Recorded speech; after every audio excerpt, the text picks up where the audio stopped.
Hey, if you're new to my channel, then consider liking and subscribing. It would really mean a lot to me, and honestly, it'd make my day. If you already did, thank you so much. Oh, and by the way, if you like listening to fan fiction, check out my other channel. The link's in the description. Deadly Drinking Pirate by Darren. Ace was wondering about that sake he stole from those pirates before allowing his little brother Luffy drink it when they became brothers. And now, Luffy has gained a new ability, one that defies the laws of devil fruits and yet makes him even stronger than before. Watch this drunk-proof pirate become the king of them all. Mature Luffy dual devil fruit Luffy harem. Luffy, that is all Nami could say while on the king's gourd. Someone sailing it with only her 2 hands despite it being big enough to house 20 men the least and required as much to maintain the course with. I hope this plan works. Not that I don't like you, but Luffy, you're the biggest, reckless idiot I know. She was only able to say after settling her heavy beating heart. That is why I want to sail with you. You can make anything happen, my real captain. Elsewhere on the sea, this doesn't make any sense, Yosaku said for what seemed to be the uncounted time given how everyone looked sick and tired of those words already. Why would Nami steal the main ship while Mihawk was here but left this smaller one, the Going Merry, for us? There is nothing but sails and flags on this ship. That is because all the money we have collected is on the king's gourd and Nami needs that money for her village, Luffy said in a casual tone. But Sanji. Of course she needs that money. She needs it to buy all the stuff to bring our dating relationship. Sanji was still the shameless, perverted daydreamer when she isn't flirting with Nami or any other women that he sees with his supposedly single eye. But isn't Nami also dating Luffy, Sanji? Johnny said, and Sanji flinched and stirred rather violently. Almost like an invisible man had come and pierced him in the heart section of his chest. Why? Why would the most beautiful woman in the sea want with the stupid captain? I cooked until my hands fell asleep, but she still chose the captain over someone like me. Sanji was now on the floor, pounding weakly in deep depression. And I am glad that the witch actually has someone that still trusts her even after she had the nerve to throw my bothers like fish bait in order to steal our ship. Leaving the Going Merry was just adding salt to the wounds, adding insult to injury. Zoro grumbled angrily but was hit on the head twice and by 2 different blows. What? Don't you dare insult the beautiful and pure Nami. And don't you dare try and agitate your wounds, Mr. Zoro. While everyone ignored Sanji's voice, Kaya's words can't be denied as she is still the working ship doctor. But Kaya had been involved only as long and she still had a lot to learn in order to treat everything disease and injury related with sailing. Right. Hold your horses, girlie. Zoro is still the gruff type and that was his way of apologizing. If only everyone other than Luffy could get used to it. What did you say to Kaya? Shut up, all of you. And before Usopp could start another argument, the old peace bringer himself, aka the captain, stepped in. It is getting quite difficult to concrete on making sure we get to where Nami is heading. You should be lucky that my girlfriend had given me a map to her home island. You all should be ashamed of yourself for distrusting Nami. Luffy said all in one breath and everyone said, sorry, in their own way. And don't you even think of it, Sanji. Now get to cooking, it is lunchtime. The cook signed and Droopy walked like a beaten puppy to the kitchen of the Going Merry that actually was fully stocked on tools and ingredients. Yosaku should stop stretching the truth. Sanji would have more guts to defend himself, but after seeing the captain take on the greatest swordsman in the world evenly and killed Krieg without even physically touching him, Sanji is now afraid of Luffy's power. In fact, everyone on the Going Merry is afraid of the captain. But what got them to be a little distant of him and remarkably obedient to a fault is what Yosaku and Johnny said about Mihawk. That the greatest swordsman in the world is also a government dog, a member of the Shichibukai. The Shichibukai are 7 military seas, aka the 7 warlords of the sea, are basically 7 powerful and influencing pirate captains that have been asked by the government to help the Marines handle any outbreak of pirate crews, anywhere in the world. And each of these 7 warlords were once pirates that had a reputation for being unstoppable and unbeatable. In fact, any pirate crew that tries to take on a Shichibukai member will be suicidal. The other than being recruited by the government to handle other pirates, another reason the Shichibukai are often called government dogs is that once a pirate captain becomes a member of the Shichibukai, their bounties are frozen and their actions are overlooked by the government officials and Marines officers. Pirates all around the world think that the Shichibukai had lost their will to be free and also lost any pride to follow orders around by the government. According to the brothers, not only was Mihawk part of the Shichibukai, but there was another member who was connected to another pirate entirely that set up shop here in the East Blue. Jimbei, the Knight of the Sea, had supposedly unleashed a holy terror into the East Blue, as quoted from Yosaku. And this holy terror was named Arlong, a member of a race known as fishmen, that are like anthropomorphic creatures that have the characteristics of fish. What the case, they were headed to the Konami Islands and more specially Kokoyashi village.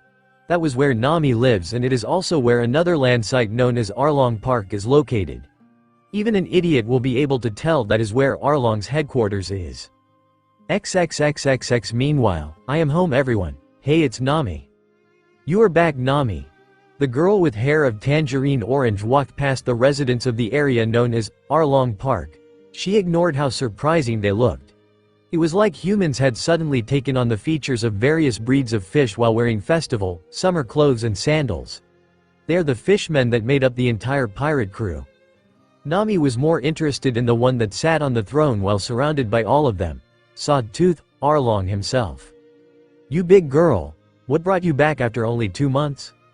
Arlong is a large, muscular, light blue saw shark fish man whose most distinctive trait is his saw-shaped nose. He has long, black hair with a widow's peak reaching down to his shoulders, under a brown ushanka. He has a fin on his nape, surrounded by his hair, and the gills are located on both the sides of his neck. There is a tattoo of a sun on the left side of his chest, while a Jolly Roger similar to his face is on his lower left arm. Other notable features include thin, fierce light blue eyes and a long, angular jaw. Arlong's attire is composed of fashionable, light clothes, reflecting his rich status as well as his background as a thug. He wears a short-sleeved, unbuttoned yellow shirt decorated by many black lightning-like spots, Bermuda shorts which are brown in the manga and green in the anime, a purple sash around the waist and simple sandals. He also sports a lot of jewels. He has a golden chain bracelet around his left wrist and 2 golden bracelets around each ankle, with straw-like decorations hanging from them. On his hands are what appear to be reins, decorated by colorful gems.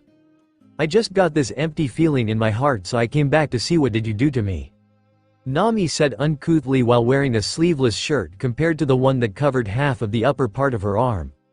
It revealed that she had a tattoo just like the ones that Arlong had on his flag as well as everyone on his crew. But regardless, Arlong just laughed it up. Then he announced Nami's arrival to the rest of the crew who had been taking a dip in the pools that made up Arlong Park, saying that they will have a banquet for the occasion, but Nami didn't feel happy about it. She was still worried about what Luffy had asked of her to do sometime between Orangetown and the Bharati, and it was during the time they became an unofficial couple. Flashback begins. Nami, the navigator, turned to see her new captain in the doorframe of her room on board the King's Gourd. Can I come in? Nami was just wondering why a boy like Luffy just appeared from the sky, but she could have sworn that it was a gift from the heavens. Kind, polite, caring, the now to pull schemes off without a fault and come up with plans on the fly. Not to mention that Nami noticed that Luffy couldn't be any more handsome and wild looking, which had got her fancy for sure. And his aura just screamed dominance, so much that she found herself stuttering and losing her concentration easily at times. Sure, Nami said with a slight uneasiness in her tone, since the sun of the departing daylight had almost caused Luffy's wild looks to overload Nami's processors. Luffy relaxed on the bed that Nami was also sitting on. So what's you up? Don't be frightened too much, but I know. Luffy started and actually got Nami more curious than scared, but that will be inversed once she got clearer on this. I know about Sawtooth Arlong and his crew that you are part of. But, how? Nami screamed but found her hand being clutched by Luffy's, never even trying to let go. That necessary when Luffy silently took the sleeve covering Nami's left arm, to reveal Arlong's mark of members of his crew. I have ways, and that is what I want to talk to you about, Luffy said, and Nami was worried. Once anyone learned about this, Nami can say goodbye to them and never hear from them again. But, I want to help you, Nami. I want you to be free. But Luffy, I am member of another crew. I am cheating on you. Nami tried to get this over with and see just what lengths will Luffy really go for her. You wanted to come because of your own personal reasons, but every time I see you look at your left arm, it is pain, guilt and sadness I always see in your eyes. Arlong forced you to be part of his crew. I will never do such a thing to you, Nami. Luffy said without a hitch or crack in his voice. I want you to be where you want to, and in order for you to do so is to be free of your bounds. And I will help you, Nami, to be free and complete your dream.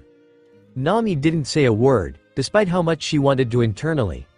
Luffy ignored this and hugged her gently and warmly, to help with her shivering and tears. And it worked. Nami had ceased her shaking and dried her eyes while in Luffy's chest, not caring if the shirt will get wet. Thank you, Luffy, thank you. You're welcome, Nami. Now please get some sleep. We have a long way to go. Luffy answered and tried to stand up from the bed, but Nami pulled him back so all of a sudden that he fell on it instead. Nami? Luffy, I love you. Before Luffy could retort, Nami silenced him when she had their lips met with a kiss. Luffy saw that Nami wanted this and even noticed it when she wanted to explore his own mouth with her tongue. And what better way for them both to enjoy it than to get in with the action? When Luffy allowed her to taste his mouth and kissed her back, Nami felt like the happiest girl in the world. After a good 10 minutes, heavens knows how they did it, they both had to break for some air back into their lungs. Nami, you really? Luffy left it trailing off and Nami nodded. Luffy then said nothing until he started to disrobe right in front of Nami, causing her to blush but sighed in relief when the raven-haired pirate stopped with his pants still on and only his above clothes taken off. She then wanted to get in with this chance by taking off all but her underwear, hoping to get a reaction out of Luffy. Beauty, in all its natural form. Can't even dream of anything better. Thank you. I hope that I grow gracefully for my age, Nami said in a nervous tone while finding no strength when Luffy then gently clutched her in his arms. He then tucked both himself and Nami into the covers with the same gentleness. Call it whatever you like, princess, it is all the same beauty. Nami found herself giggling and even more engrossed in Luffy's warmth now that she was slightly naked. But I wish that I feel like you do. Nami then felt like she was a fool and stripped for a boy who didn't appreciate her feelings until. So tell me more about yourself, Nami. I will gladly learn how to give you all the love and pleasure you can ever ask for. Please teach me, you're the only one who can. Please do it, for both of us. That was it, Nami didn't care anymore. She seared it all in another passionate kiss while trying to get Luffy to feel more of her body, even the usually private sections. Thank you, Luffy, I love you, I will always do, and I will teach you how to love, Captain. Luffy smiled and started a kiss on his own this time and then nodded away. Now Nami felt the same, feeling just the right amount of warmth, hearing something that is soft and beating at a steady pattern like a lullaby. All of it right around her and in her bed. Nami will have a good night's sleep for sure. Flashback ends. Luffy, Nami resorted to speaking to herself via her thoughts rather than her voice because even a whisper will put her into danger. You're the boy I have been dreaming of at night after doing dirty work for these jerks. And since it was late in the evening and in the party once Nami had finished walking down memory lane, she then silently excused herself to her room within Arlong Park to hide her tears as she ignored the shelves of books on map writing and navigation to sit at a table that was designed to aid a mapmaker at their worker. But Nami wasn't going to write even a single line that evening, she just broke down as her tears had finally got out of control. Luffy, please, save me. Save me from myself, Captain. That was to be unanswered for that same night. XXXXX the next day, once the Going Merry had reached the island that is supposed to be where both Kokoyasi Village and Arlong Park is stationed. So Luffy, the captain, was in the part of the ship where the helm was placed. And a rather unique one considering that it is not in the shape of the usual steering wheel but with a steering pole, with a sheep's head like the one used for the ship's figurehead. By tilting the pole left or right, the rudder at the stern will move in that direction. Where are we going to dock at Kokoyasi Village? Kaya asked as she entered via the door in front of the helm. Kaya, we are not going to sail to Kokoyasi Village. But isn't that where we are going, and that is where Nami is found? Kaya interrupted Luffy, and before the captain could clarify. Are you saying that we are not going to save Nami for the fishman pirates? You selfish, idiotic. Voices of protests followed Sanji's, but it didn't even last part 1 minute. Shut up. Everyone did as so and saw that Luffy was iterated with them again, just like when the first left the Bharati on the Going Merry. What I wanted to say is that Kokoyasi village is very dangerous to ships as the village is well in eyesight of Arlong Park and the pirates could easily sink us. That is why we are only getting on foot and from another village that is close to Kokoyasi but is out of range of Arlong Park. The going merry will be more safe there than the alternative. Unless you want to convince Usopp and Kaya to risk it. No. That was the immediate response and the whole crew plus Johnny and Yosaku had to get the blunt of the sheer volume of both Usopp and Kaya that answered all at once. Good, then we are going to take the going merry to Gosa village like I said so we can keep the ship out of danger. Luffy explained and everyone nodded. After an hour making sure that no one from Arlong Park saw or heard the coming, Luffy and his crew had boarded the shore. Alright. We got a lot of priorities which include finding our main ship so we will need to scatter so that any pirates stationed here wouldn't be able to connect any of us together. Once they do then it is all over, understand? Seeing everyone nod, Luffy smiled. This could work out easier than he had prepared for after all. Alright then.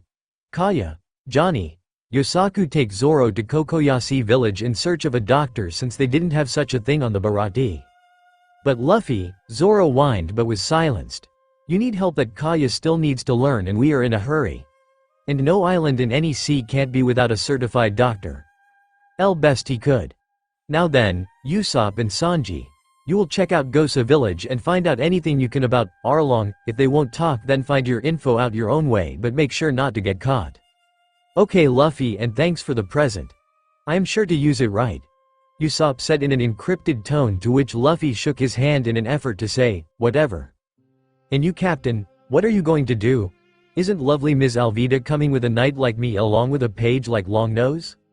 I built the King's Gourd while still on the ocean surface and Alvida knows it when she sees it. So she will be coming with me and nice try by the way Sanji. Luffy said in a stoic tone that got Sanji depressed all over again and the rest of the crew feeling like smirking at the sight. Let's move.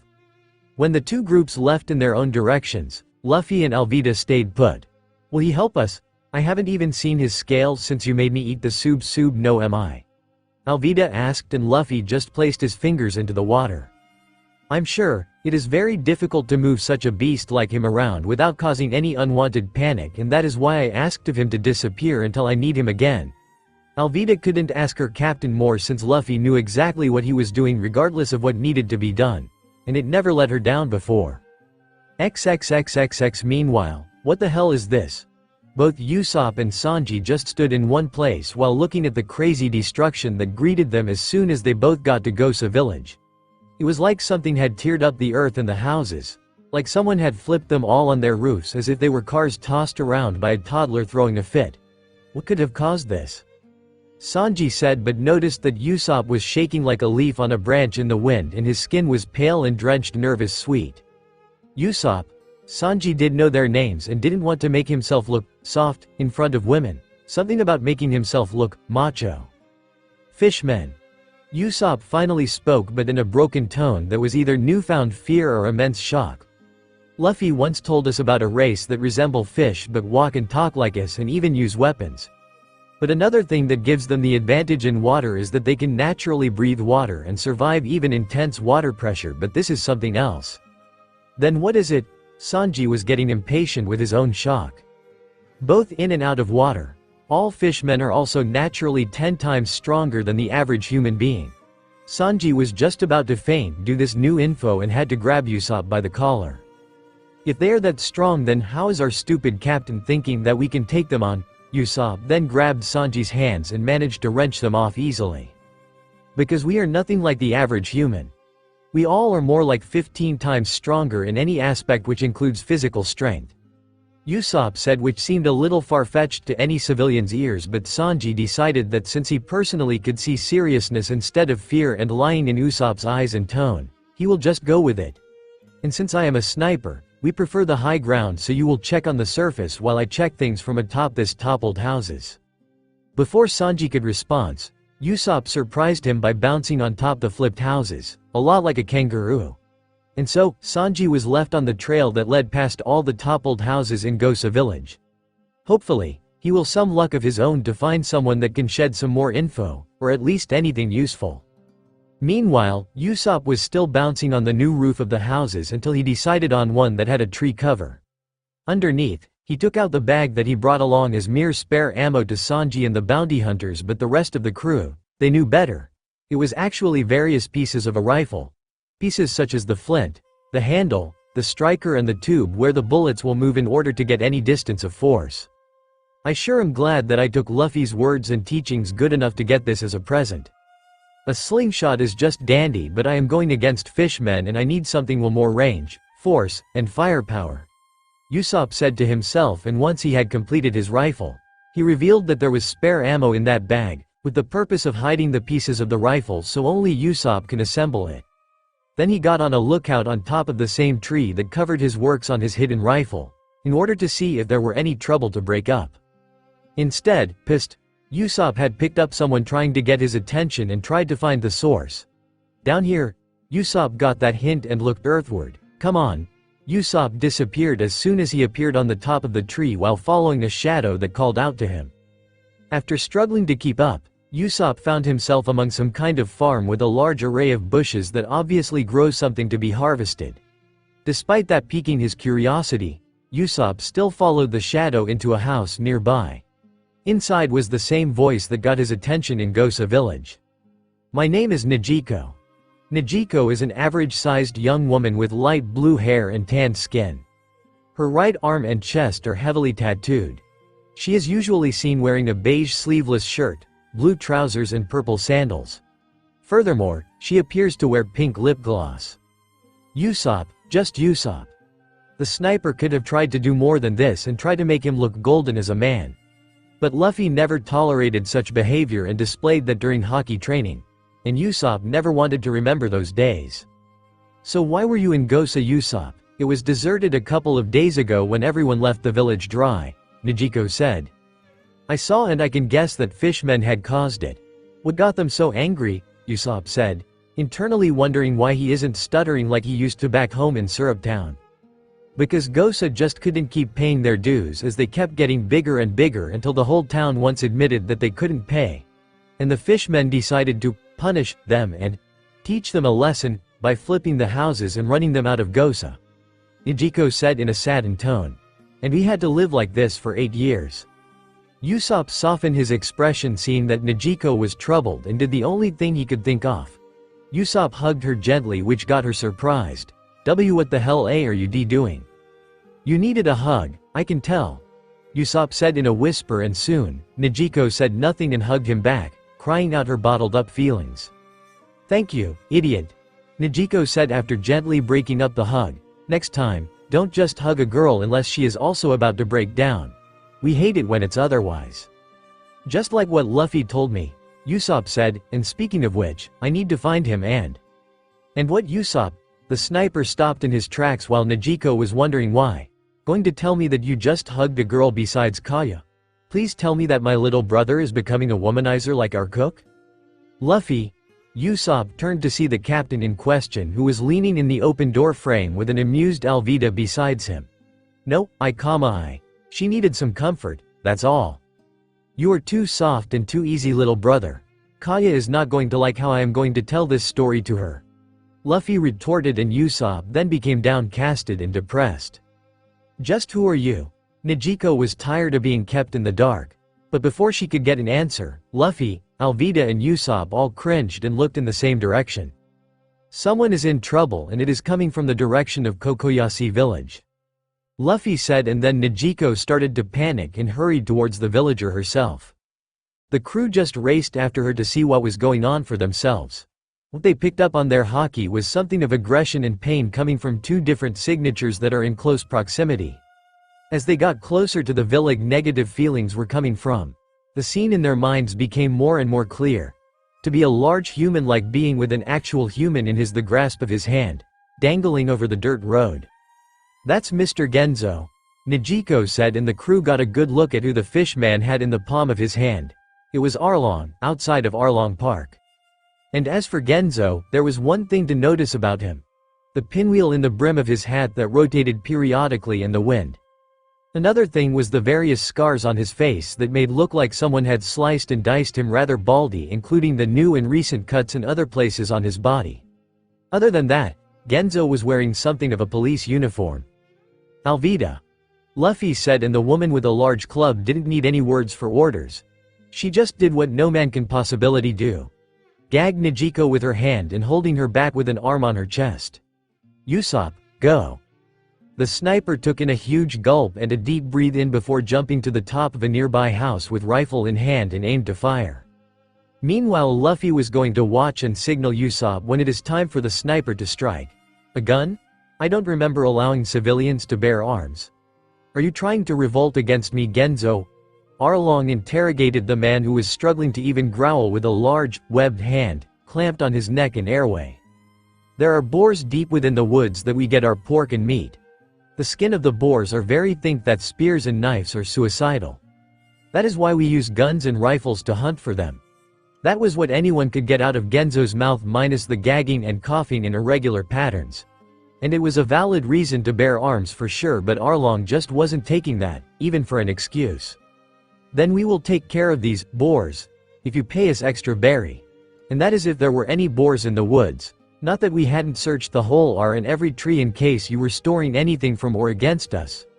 Arlong mocked with sadist intent Genzo for trying to come up with a story to explain the possession of firearms among the residents of Kokoyashi village. Now you will tell us if there is any more weapons, so we will take them for ourselves. Now. Genzo managed to smirk at Arlong's words as if another way to mock the fishman in return. And even if I said, yes, will you believe me? I told you a lie, so how can I stop? Arlong snarled and tried to hold himself back because if he killed Genzo, then he will never know if there are any more weapons or any other threat to his rule. But all those thoughts were dashed when something hit Arlong in the face and exploded. Genzo was released and backed off so none of the sparks or embers will spread to himself, and meanwhile, will try to bring back the shocked townspeople who feared that they will be neck if there are a sniper at work. But instead, everyone saw that the nearby fishmen were also shot on the head with every shot exploding on them. Unfortunately for any sniper trying to kill any of them, the fishmen were much tougher and got out with only smoke on their skin. Who did the hell did that? Arlong was nothing worse, but his temper was raging red on his face for sure.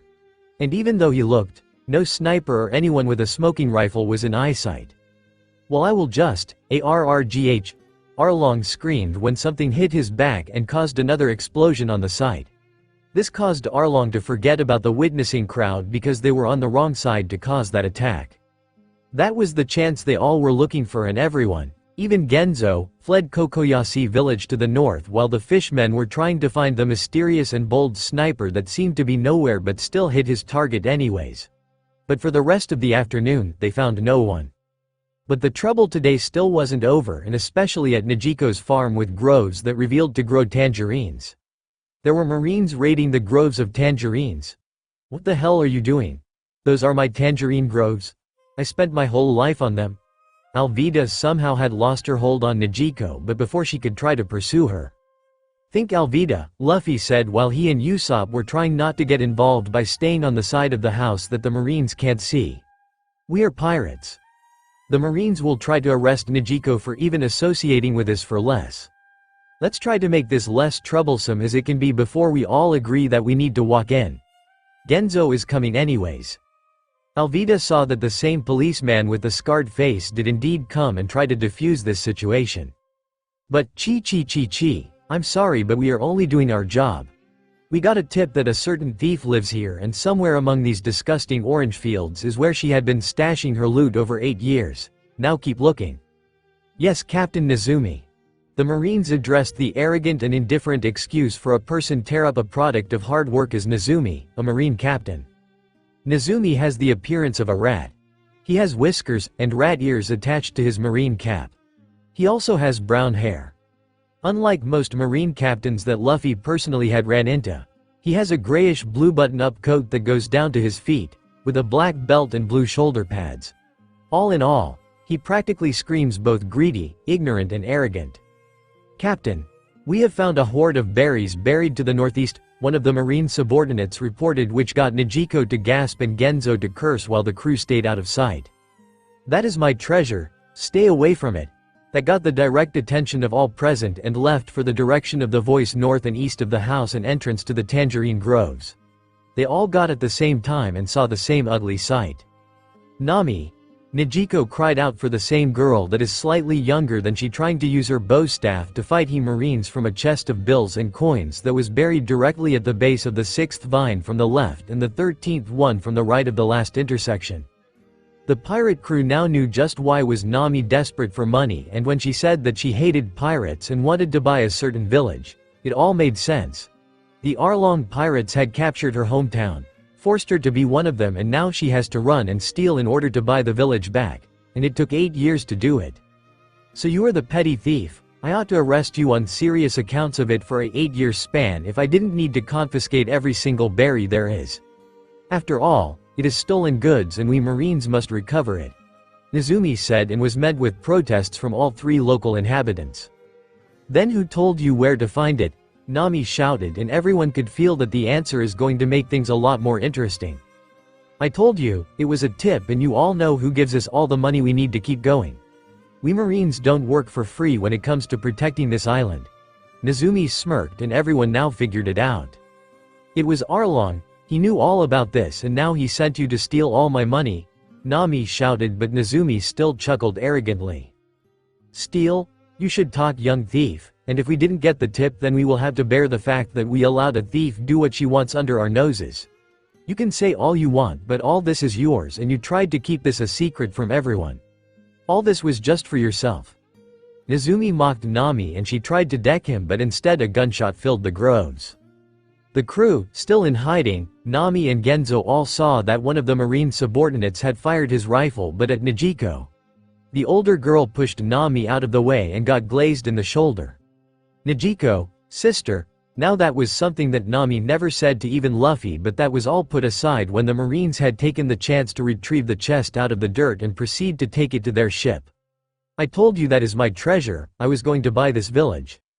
Sorry thief, but this is what happens when you break the law. Chi chi chi. Nezumi chuckled in a mocking way and left with his subordinates. All the while, the crew remained undiscovered while Nami broke into tears and ran from the groves too, leaving Genzo with the injured Nijiko. Let us help. Genzo then turned to see Luffy and his crew, no longer hiding and staying out of the drama. You. Genzo growled, but before he could say another word or continue to growl, Luffy and Usopp picked Nijiko up gently with Alvida looking after the wound, something that she personally couldn't help but doing, which was ironic as she caused wounds rather than fix them for her own crew. Genzo just showed the pirates where the island doctor has his infirmary. Seriously, I am pretty popular today with patients, it seems. Dr. Neko, the doctor of the island in question, is an elderly man, with a wrinkled face, gray hair, and a gray mustache and goatee, along with gray eyebrows. He wears a bandana with a red cross, a common symbol for medical personnel, and sunglasses. He wears a striped light green and dark green shirt, under a doctor's coat with a red cross on the side on the right arm. First it was a huge slash that hasn't been tended to, then there was the poor work done by the girl on herself, and now this. Everyone just ignored how grumbly Neko may seemed as the good doctor does his work, as Kaya nervously watched as she knew that she was the second case listed by Neko in his rant of a fit. They just tried to keep Usopp from interrupting Neko's work. He is still the overprotective boyfriend type that still denies being in a relationship with Kaya, no matter how clear it is that they are attracted to each other. Elsewhere, Zoro was taking a little nap despite the soreness from his large cut on his chest given the sewing on the edge of the wound that are swollen greatly. Anyways, why don't you go and find a real doctor for your crew? Will you be able to survive the Grand Line if we take you, doctor? Luffy answered, and that got everyone's interest. I mean it, that is where everyone on my crew is going, and I don't need just about any doctor. I need one that can survive the Grand Line like we are training to do. I guess you have a point, but even with this young lady, how are you going to battle life-threatening wounds or fatal illnesses? There are some that can only be found and contracted in the Grand Line. That is all I know about the Pirates' Graveyard. Pirates' Graveyard, huh? Luffy smirked. I have a friend that sails in the Grand Line, and he told me about an idea in Paradise that I can try and recruit a doctor from. Paradise? Where's that? Usopp asked, and Luffy just sighed. I will tell you all only once, so you better answer anyone else that asks that question. Luffy said before taking out the map that he had kept from his encounters in Orange Town. It showed 2 large lines that make longitude, another for latitude, and finally 4 sections in each corner of the map. See that the north and south blue are separated by the Grand Line? Everyone nodded. But this line, Luffy pointed to the one that was the latitudinal on the map, is the red line. Made entirely out of indestructible rock that separates the west and east blue. But it also separates the Grand Line into two, starting here at Reverse Mountain. Luffy then pointed at the red line near the east blue, with the name Logia Town. And the part of the Grand Line that starts on the other side of Reverse Mountain from the east blue is called Paradise, while the final part of the Grand Line is called the New World. Then why is it called Paradise if it is also called the Pirate's Graveyard? Alvida demanded, and Luffy just smirked. Paradise is just a name for those who sail in the New World who also sailed Paradise, calling it because that part of the Grand Line is like that in comparison to the dangers in the New World. The New World is that dangerous, to make the Pirate's Graveyard look like Paradise, Usopp shouted, and Luffy nodded. That is all we need to worry about here in the East Blue, Usopp. Everyone. We still need a navigator, and Nami is going to be it. I don't care what you have say, but if you object, you will then become my enemy. And trust me, my enemies never last past the first day if they tried to harm my crew. Luffy threatened and silenced anyone from trying to get Luffy to see why he could just give up on Nami. XXXXX. And speaking of whom, when Genzo left the infirmary and got everyone more than willing to die to fight the fishmen pirates, they encountered Nami again, but she was running away from Arlong Park in tears, saying that she is going to do better and steal another 100 million berries to buy the village. But Genzo just won't take any more of this and ignored her attempts to stop them with a knife. It turned out that when Nami ran from the tangerine groves, she confronted Arlong. She accused him of tipping the Marines and breaking his promise not to harm the village and give it to Nami for 100 million berries. But Arlong laughed at it all and cruelly said that he had kept his part of the deal, but Nami never counted on Arlong freely stealing her money, all her efforts to save the village. Nami then fled Arlong Park to try and stop the townspeople because she had a grave feeling that they will take Nijiko getting shot very badly, and she was right. Now, with no money left and all the townspeople being sent to their defeats by Arlong, Nami couldn't even find the energy to move from her spot. Then she saw the one thing that caused it all, her brand of Arlong's flag mark. It was like it mocked her and reminded Nami of Arlong's sick and sadist laugh. And it was enough to cause her to go mad and stab herself on the arm, right where the mark was, as if she tried to erase all the bad memories that the mark had caused her. All the while, ranting and yelling of Arlong's name non-stop while she caused a large wound on her whole arm. But then, Nami felt someone on her arm, gently stopping her from hurting herself since she froze at the touch. The touch of warm, smooth and yet calloused skin that seemed to be an impossible sensation, but Nami knew who it was.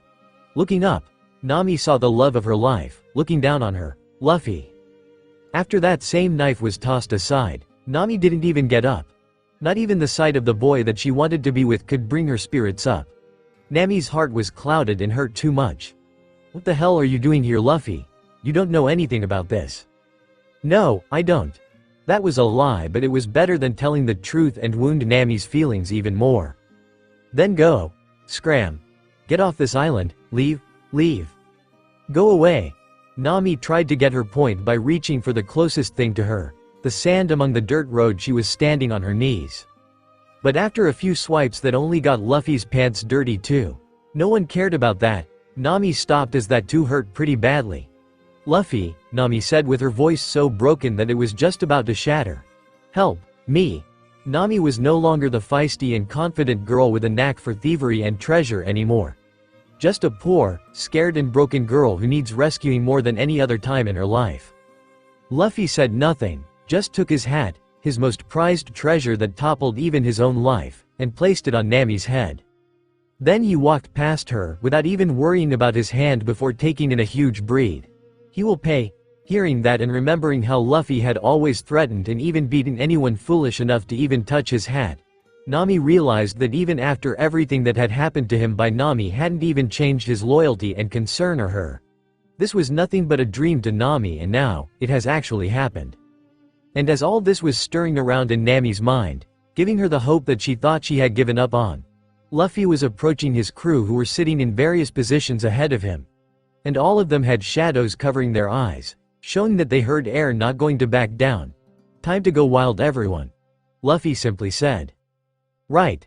They all said in perfect unison that got Nami to cover her mouth at it all. They were still going to fight the Arlong pirates, not for the fame or glory that it gave them but for how those pirates had hurt Nami, both physically and emotionally. Meanwhile, good work on that last ship, Chu, Karubi and Hatchin. Arlong said looking at the top-ranking officers of his crew under himself. They intercepted a marine ship from outside the border of Konami village with the promise of saving the townspeople but instead tried to defeat Arlong and gain more fame with their posit as marines. They failed in their overconfidence and paid the ultimate price at the hands of only 3 fishmen. That will teach them to try anything against us and our empire. But what about those last 2 pathetic humans that came by recently? Chu was a fish man that closely looked like that of a smelt whiting with his skin color and the shape of his mouth. Chu is muscular, blue-skinned, and has thick lips. His Arlong pirate's tattoo is seen on his right shoulder. He wears a necklace, a striped blue vest, dark brown leather pants, and sandals. Karubi was based off of a ray with large fins that were located at the skin of his arms. Karubi has the typical appearance of a martial artist, with a dark blue gi and a black belt. His hair is tied into a straight ponytail. And Hatchin was definitely based off an octopus with 6 arms with 2 legs that made the 8 tentacles of a normal octopus. He has pink skin and gray hair styled with 5 spikes. He has a muscular build and has suction cups on his 6 arms, which he can use to cling onto walls. Hatchin has a tattoo in the shape of a sun on his forehead. While most fishmen have webbed hands, octopus fishmen and women do not, as neither Hatchin nor Octopaco have webbed hands. Oh, those 2, they claimed to be friends of pirate hunter Zoro but they were really weak, so much that pushovers are stronger than those 2. Karubi said while everyone laughed at the mere idea of being threatened by those 2. Then something happened and they all lost their voice when the sealed gates to their headquarters had shattered from the force equal to that of an explosion. I see that you are still here, Arlong. Luffy said with his stance barely even twitching out of place. I am actually glad you are. Who the hell are you? XXXXX. The name is Luffy. Monkey D. Luffy, a pirate. Luffy said as he simply walked over to Arlong who was still in his throne, looking angrier than interested or even uninterested. Hey, one of the Arlong pirates didn't take this better than his captain and tried to stop Luffy by standing in front of him. You better go home or you will get it. You don't know what you are dealing with. We are the ARRGH. That same, foolish and hard-headed pirate found out how it hurts to be hit by a cannonball but he didn't move an inch before fainting and he don't even hear the sound of someone being knocked into a stone wall. I know who you are the stuff that made Nami hate almost everyone that sails the sea. The very seas that she wanted to sail all her life. Luffy said in a low tone while kicking away the destroyed remains of Arlong's throne while the fishman in question was getting out of the hole made with his impression. And as for you Arlong, that and 1,000 more is for what you did to my navigator and my girl. Arlong then growled before smirking while his crew laughed. Your girl? You mean that you are doing this because that naive bitch Nami had snagged a boy who is the same so she could get back at us? She is sure pathetic. The Arlong pirates could have said more if the same pirate and a couple beside him didn't get hit and knocked out by an unseen force. No one asked for your opinion, fishmen who hate us for your own indifference to us. Luffy retorted and never moved his frown, not even when the Arlong pirates tried to charge at him. Instead, they were intercepted by Alvida, Zoro and Sanji with close combat while some were blasted by Usopp at a sniper's distance. You all deal with the small fry, take your pick, but keep them out of my way. Luffy could count on Johnny and Yosaku at the gates, keeping the townspeople out for their own safety. Got it, Captain. We love to have fun too, Zoro said while the others agreed in their own way. So you think that you and your pathetic human crew can stand up to your superiors, eh? Well, I will just kill you all, one by one, and then force that bitch to conquer this ocean? Arlong tried to intimidate Luffy and his crew despite his own crewmates getting gunned down easily and away from both captains. Then you should have seen more of the world, other than wasting time with the East Blue. The world's weakest ocean, you coward and bully. Luffy said, and Arlong growled at that remark. What in the world would your old captain say if he saw you now? Luffy smirked to see Arlong snarling, too angry to even mock anymore. Momu, come to me. Arlong shouted to the vast ocean by the opposite set of gates to the landside entrance. And from the waters came something that shouldn't be outside the grand line. A sea king, like the one named Momu. Momu is a giant sea cow. It has a big round nose with a gold nose ring, cow-esque face and horns. Green spots throughout its body. Now get them. Arlong shouted but. Luffy whispered, and everyone was shocked to see that the Lord of the Coast, which is supposed to be more around Dawn Island, is here at Arlong Park instead. And what is more, the Lord of the Coast is a much smaller and thus weaker form of a sea king. And yet Momu is more scared of Umi than vice versa. Luffy couldn't have trained Umi that much and under such a short time, couldn't he? Feast to your heart's content. Umi started at the feast that his master had addressed the Arlong pirates, including Momu, and then bore a hungry look with his tongue out for extra effect. The Arlong pirates then started to panic, but this had only made it easier for Umi to ignore Momu and devour up to 3 fishmen in his mouth. And Umi did it like a bird trying to peck at a worm or a chicken nibbling on feed spread their feet. Brothers! Arlong shouted in horror at the sight. Stop that beast, Momu! Arlong got into action, and with a stare, Momu actually got aggressive and charged at Umi. But to get a hit is easier said than done, since Umi may be smaller and less physically stronger, but because of that, Umi was faster and able to avoid Momu's advances and land plenty of hits considering what a big target Momu was. Like fighting a giant Arlong, it doesn't matter if ignore our hits, they all are easier targets and enough strikes can break through and bring him down with the help of his arrogance. Luffy said in an honest and experienced tone with wise words that were just mocking Arlong for the fishman's tactics that the latter had sent out early in the game in an effort to try and change the tide in his favor for the rest of the battle. The one that has just got started. And that is always a mistake to make. Shut up. I don't take words from a naked ape who still doesn't know who he is going against. Arlong shouted at Luffy, who didn't even move from his spot until the sound of flesh severely cut, then bones shattering. A loud gunshot paired with a loud splash, and finally, a deafening roar as Momu lay defeated right in front of his eyes. And I don't take words from a child such as yourself who thought that you could ascend to greatness by dragging your weight with those who can't fight back and can't help it. Luffy smirked as Arlong realized that his crew had been destroyed within minutes while trying to intimidate Luffy into surrendering. Shut up and die. Arlong charged within punch, and Luffy only smiled at that and sent another to match it out. And they went at it pretty fiercely, with both captains getting lucky hits when their guard was done in the midst of the action, but soon, it was clear who had the Upu are really annoying. That is all you say to a naked ape? That is proving you wrong, that all humans are weak. You just never tell us what you mean by weak. Luffy said and dodged a clumsy right hook that he saw a few minutes ahead. I mean, are we physically weak? Mentally weak? Emotionally weak? Weak in spirit? Weak in soul? Luffy fired away while dodging strikes in order to get Arlong even angrier. Shut up. Now you will really die once I am done with you. Arlong then dove into the waters around the Arlong Park Tower, leaving Luffy literally hanging high and dry with only his senses at hand to survive any attack. Shaku Datsu, shark darts. Arlong had emerged out of the water with the speed and force of a torpedo, and everyone saw that Arlong had struck Luffy head-on and didn't get to see Luffy try to block it. But instead of yells of pain, there was still that same chuckle that both frightened and relieved everyone present. When the smoke cleared, they saw that Luffy had managed to protect himself from the Shaku Datsu attack by clutching Arlong by the very same sawtooth that he was proud of. The one that is supposed to be sharper than any spear and stronger than any sword, unbreakable. But not today. Arlong screamed as Luffy not only held him by the tooth but also sent him into a corner of the tower's base and foundation with the help of his stretching powers. And all this had helped Luffy's physical strength to break off the sawtooth of Arlong's.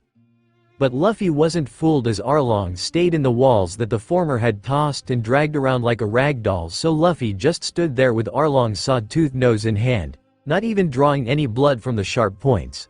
And just like that, Arlong appeared, but not without a weapon and something off about his heavy breathing and shaking.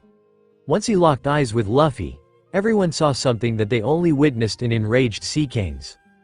That's the Kiribachi, Nami shouted, now among the crowds. She had spent the whole time at home with Luffy's hat on her head and wrapping up her own wound using basic first aid. The reason she was at Arlong Park was so she won't be counted out of the action. She refused to be called too weak to fight for herself. Arlong only uses it when he is really angry. The kirabachi is a giant black pole with 6 saw-toothed patterned black blades, resembling a shark's saw-like teeth. Its handle is that of a katana's, but has no guard. And Arlong had held it very tightly in his grasp. He is going to be serious this time. Blades instead of fists? I am fine with that, Luffy said, taking out his own sword, his katana. Let's begin.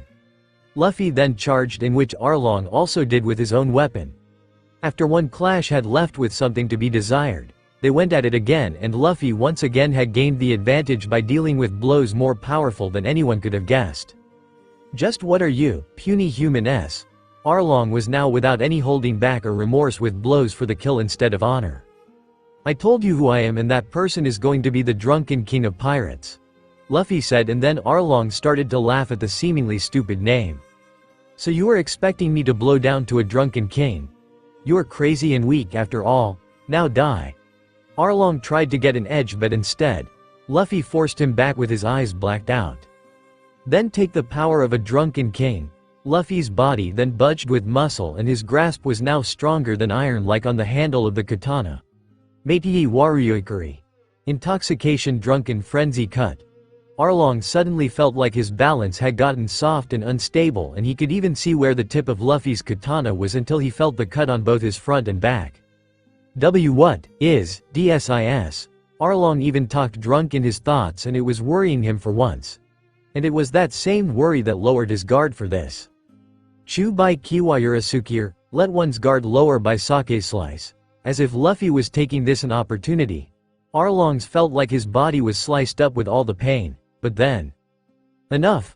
Arlong shouted, not feeling the drunk-like effects anymore. And then realized that Luffy was still there like before, and with nothing that proved Luffy had been cutting him. You dared to meddle with my thief and navigator. You dared set foot on my island. You dared to make a fool of me in Kokoyashi village, and here, in my headquarters, and in the face of the humans that I rightfully rule over. I had it all, and you dared take it away. Because none of it was ever yours, Arlong. You didn't buy this island. You stole it. Nami was never one of you. You forced her to become such. And the townspeople that you treated like dirt were never yours. You bullied and abused them into serving over you. Luffy said. I am not a thief as good as Nami, but I stole nothing from you. You had nothing that is even worth stealing to begin with, not even your pride. Damn it. Arlong just couldn't take any of this for one more minute. I will kill you with this. Arlong positioned himself with his teeth baring. Shaku Tusu, shark tooth drill. Arlong charged with his body spinning like a drill, with teeth ready to bite down and tear up what gets in their clutches. But Luffy still wasn't worried. In fact, there were a few of the unlimited dangers of the world that do worry this boy. He just braced for an attack of his own. Gomu Gomu no spring shot. Luffy then coiled his right fist and shot it right into the head of the spinning drill made of shark teeth. When that happened, Arlong couldn't bid down on Luffy's fist and was sent right into the tower in Arlong Park. Seeing that he had caused some internal damage, as well as sending Arlong to a place that the only person that knew was Nami.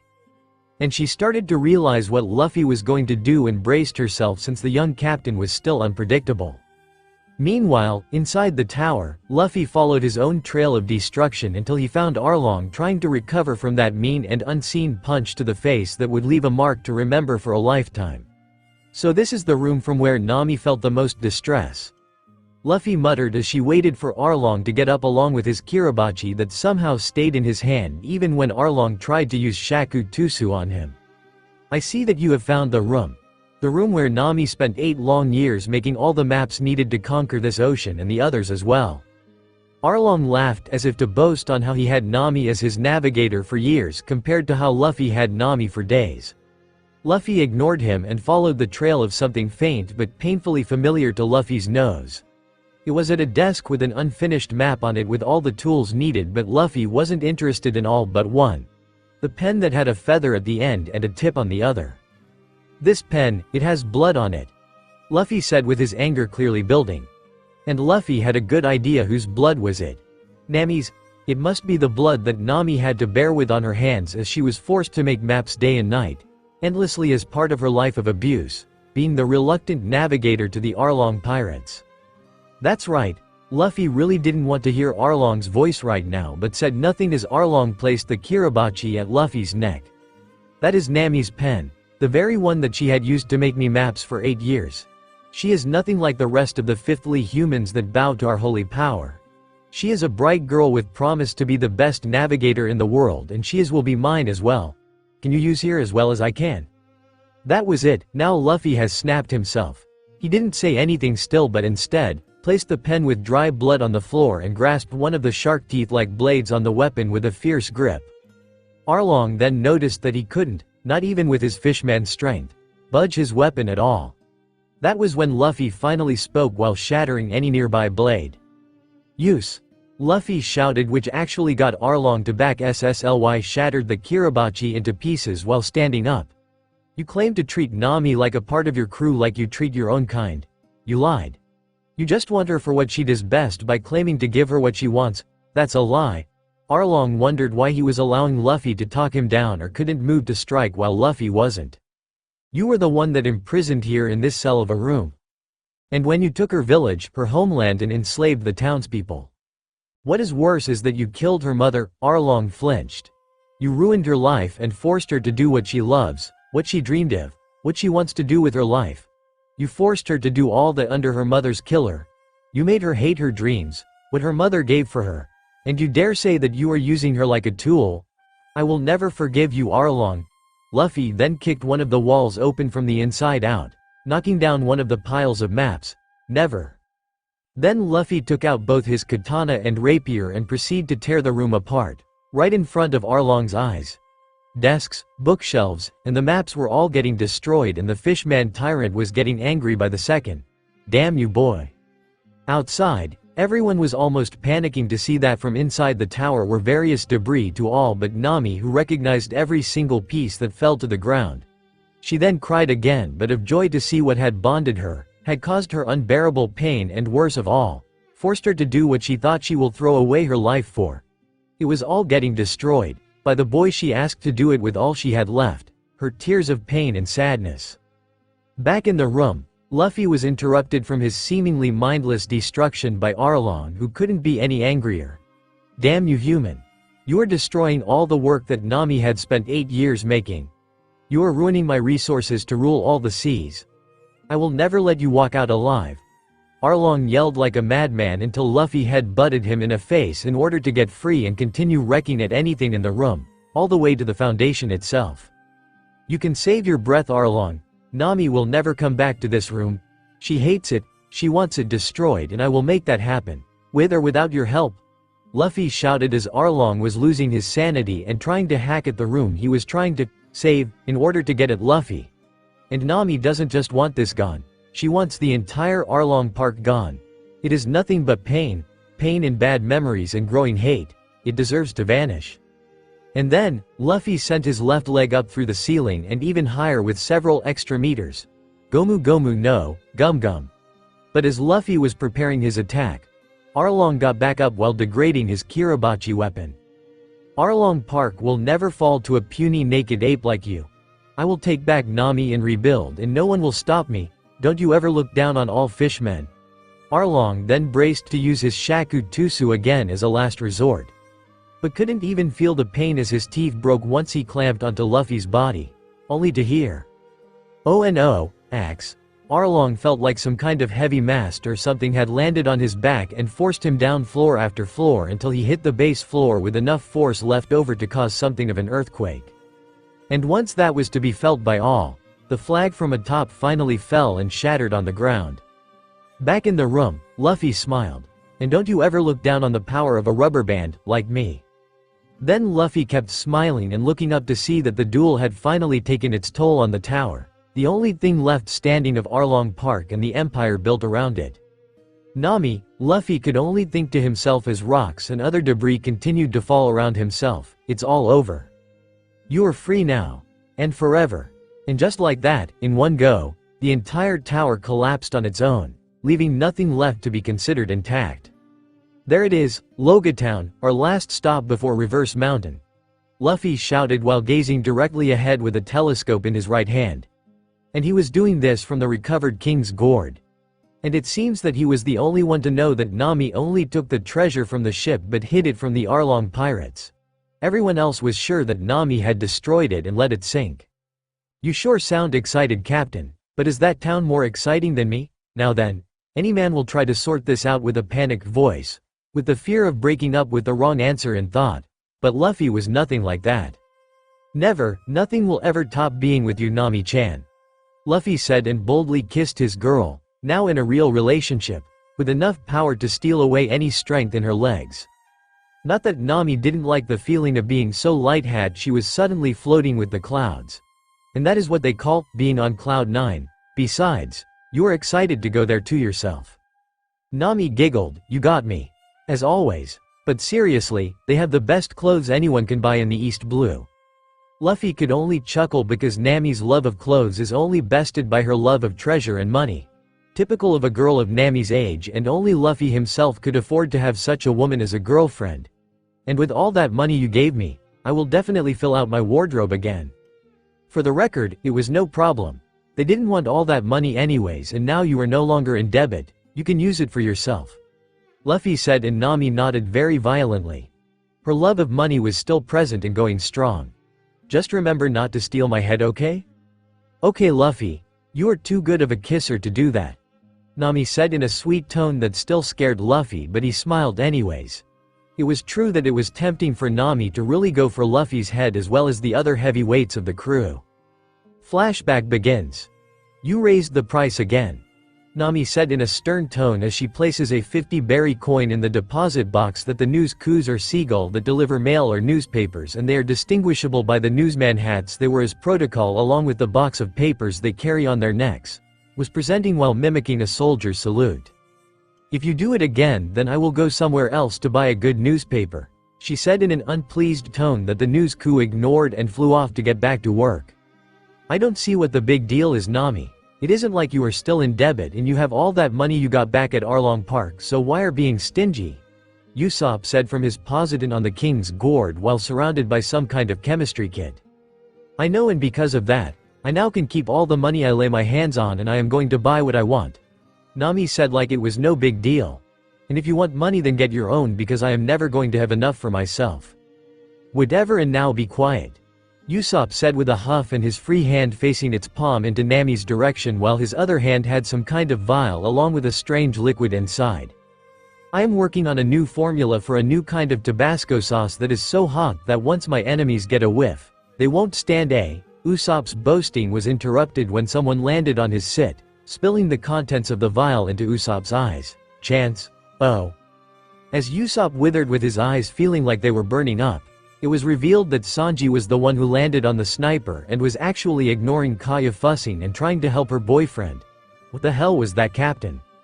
Sanji, it is one thing to waste time guarding the grove of tangerines we planted on the ship instead of being in the kitchen, Luffy said with a stern and irritated tone to match Sanji's. But it is another to threaten and keep anyone from entering, even Nijiko. After all, she is coming to look after the grove and Nami, so let her both parts of her job, Sanji. Captain's orders.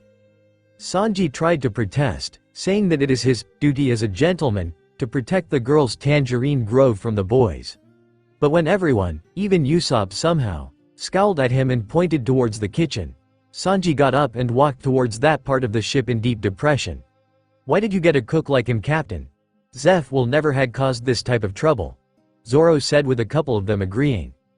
Because Zeph said himself that there is no longer a good reason for him to be a pirate, and Sanji is the one with a dream that will get fulfilled if he stayed at the Bharati.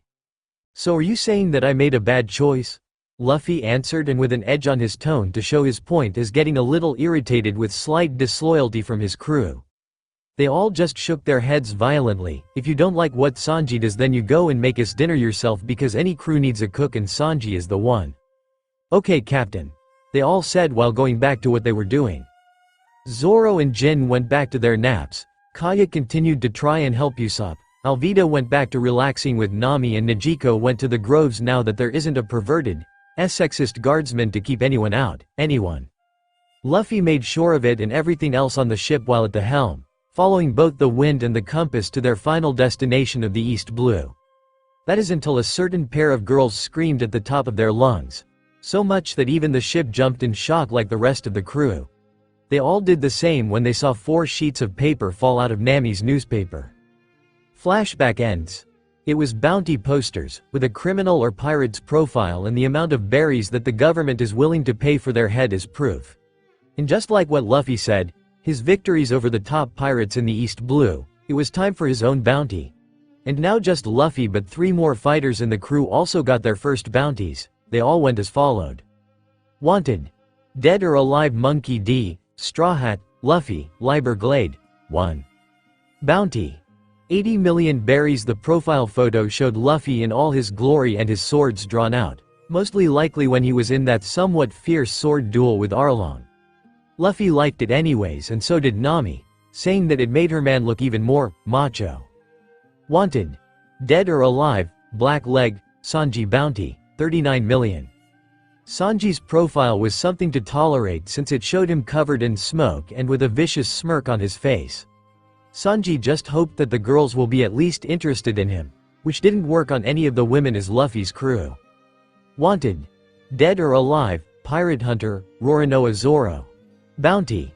50 million. Zoro's picture of his own glory when fighting the Arlong pirates with his own sword drawn out to make him look either like a scary swordsman or a hardened warrior. Zoro didn't care about it, only that his bounty was slightly greater than Sanji's. Wanted. Dead or alive, Man Demon, Jin bounty, 35 million. And this one is different since Jin proclaimed that the profile pic was reused, to show the same glare and composition that got him called the Man Demon long before he got his first bounty. And that was the 4 bounties for Luffy's pirate crew, but considering that they really mean business, they need to come up with a name for themselves. Luffy suggested the name to be Straw Hat Pirates. Despite how silly it looked on paper, it seemed to stick to their tongues somehow. What is more, Luffy said that he got from his friend in the Grand Line that every pirate at his league had their crew named after their nickname, so Straw Hat Pirates is just used for a good name and for good measure if they find themselves at that level as well. Regardless of Luffy's personal reason for the name, everyone agreed to call themselves the Straw Hat Pirates, and for anyone that asks who they are, the crew will proclaim their name with pride. They are pirates after all, only they can stop themselves from doing what they want. And as if that will happen one day, in a certain town and in a certain building that has the symbol and colors of the Marines. Someone was in a room filled with smoke but didn't seem to mind. He just kept piling rocks in a tower that looked like it was going to fall at the wrong move. That was why he was trying to stack the latest rock gently and slowly, but... Captain. A foolish Marine barged in and slammed the door open, causing the rocks to fall much to belief of whoever was stacking them. Oh, sorry Captain. That same Marine tried to apologize, but that man still didn't say a word. Anyways, we got reports from headquarters that there are 3 new pirates with their first bounties. Monkey D, Straw Hat, Luffy, aka the Liber Glade, Roronoa Zoro, the Pirate Hunter, Blackfoot, Sanji, and Man Demon, Jin. And they all seem to heading here, Captain. You need to calm down. That same man seemed to be tired of hearing one of his subordinates as being addressed as Captain. He just walked over to open one of the shut windows and let the smoke float out and into the clouds. And if they are coming here, then they are going to try for the Grand Line for sure. But Captain, that same Marine protested. The Grand Line is also called the Pirates' Graveyard, and since no one has returned when the Pirate King died, no pirate had ever tried the Grand Line. And what better reason than to risk themselves coming here, soldier? The man said before taking a jacket with what appears to be a large jeet attached with a strap. Sorry, Captain Smoker. The Marine finally revealed who he was talking to, and when the room cleared, a good view of this Marine captain came. Smoker is a muscular white-haired man, with the 2 cigars alight at once. Quite fitting of his name is Smoker. He wears a large thick white and blue specialist marine jacket which he keeps open, with greenish fur lining the neck, wrists and hem.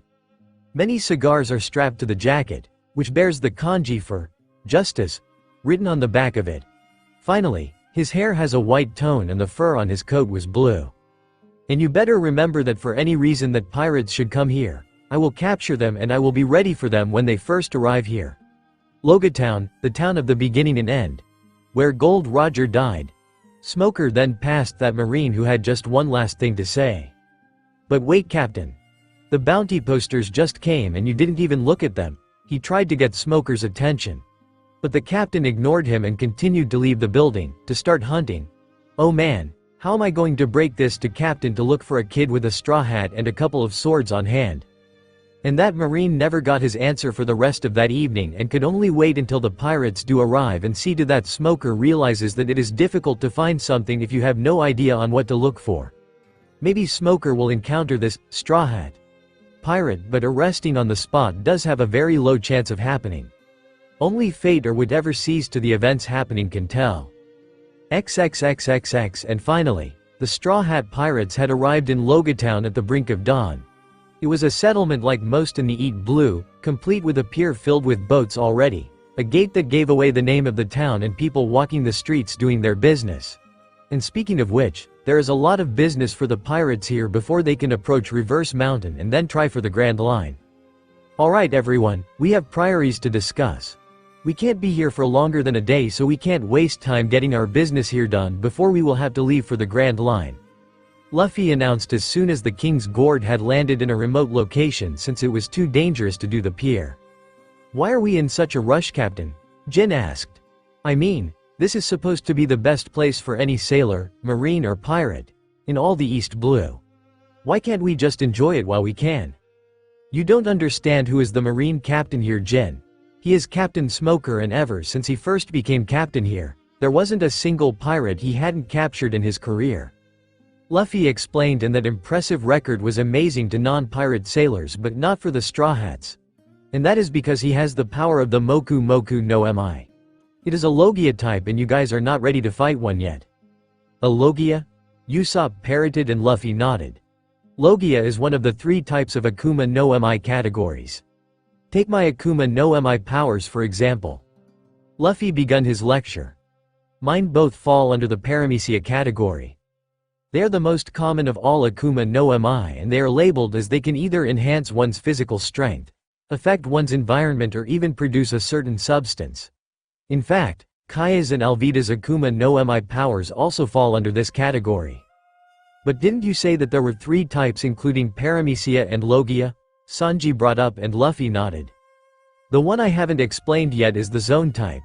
They are entirely of allowing the Eater access their original form, that of a certain animal or a hybrid with attributes and strengths of both.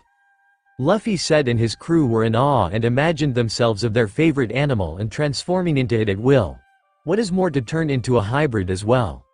But I seriously doubt we will encounter a user of a Zone Akuma no Mi here in the East Blue, but there is still I have to explain about the rarest and supposedly, the most powerful of all Akuma no Mi types.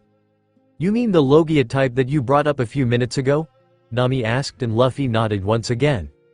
One thing is for sure is that Logia are definitely the most rare of most Akuma no Mi and the most dangerous to pirates like you guys. A Logia allows the Eater to transform into a certain element or form of nature to become intangible to allow attacks.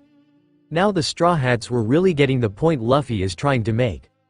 What is more, they can even use their Logia powers to disastrous effects, so they can considered invincible in all the blues, but in the Grand Line, there are plenty of people that can take on a Logia and win. Who? Jin asked, his curiosity piqued. People who have mastered their haki. And more specially, Busashoku Haki, as that can allow the user to reach the solid self of a Logia to deal damage.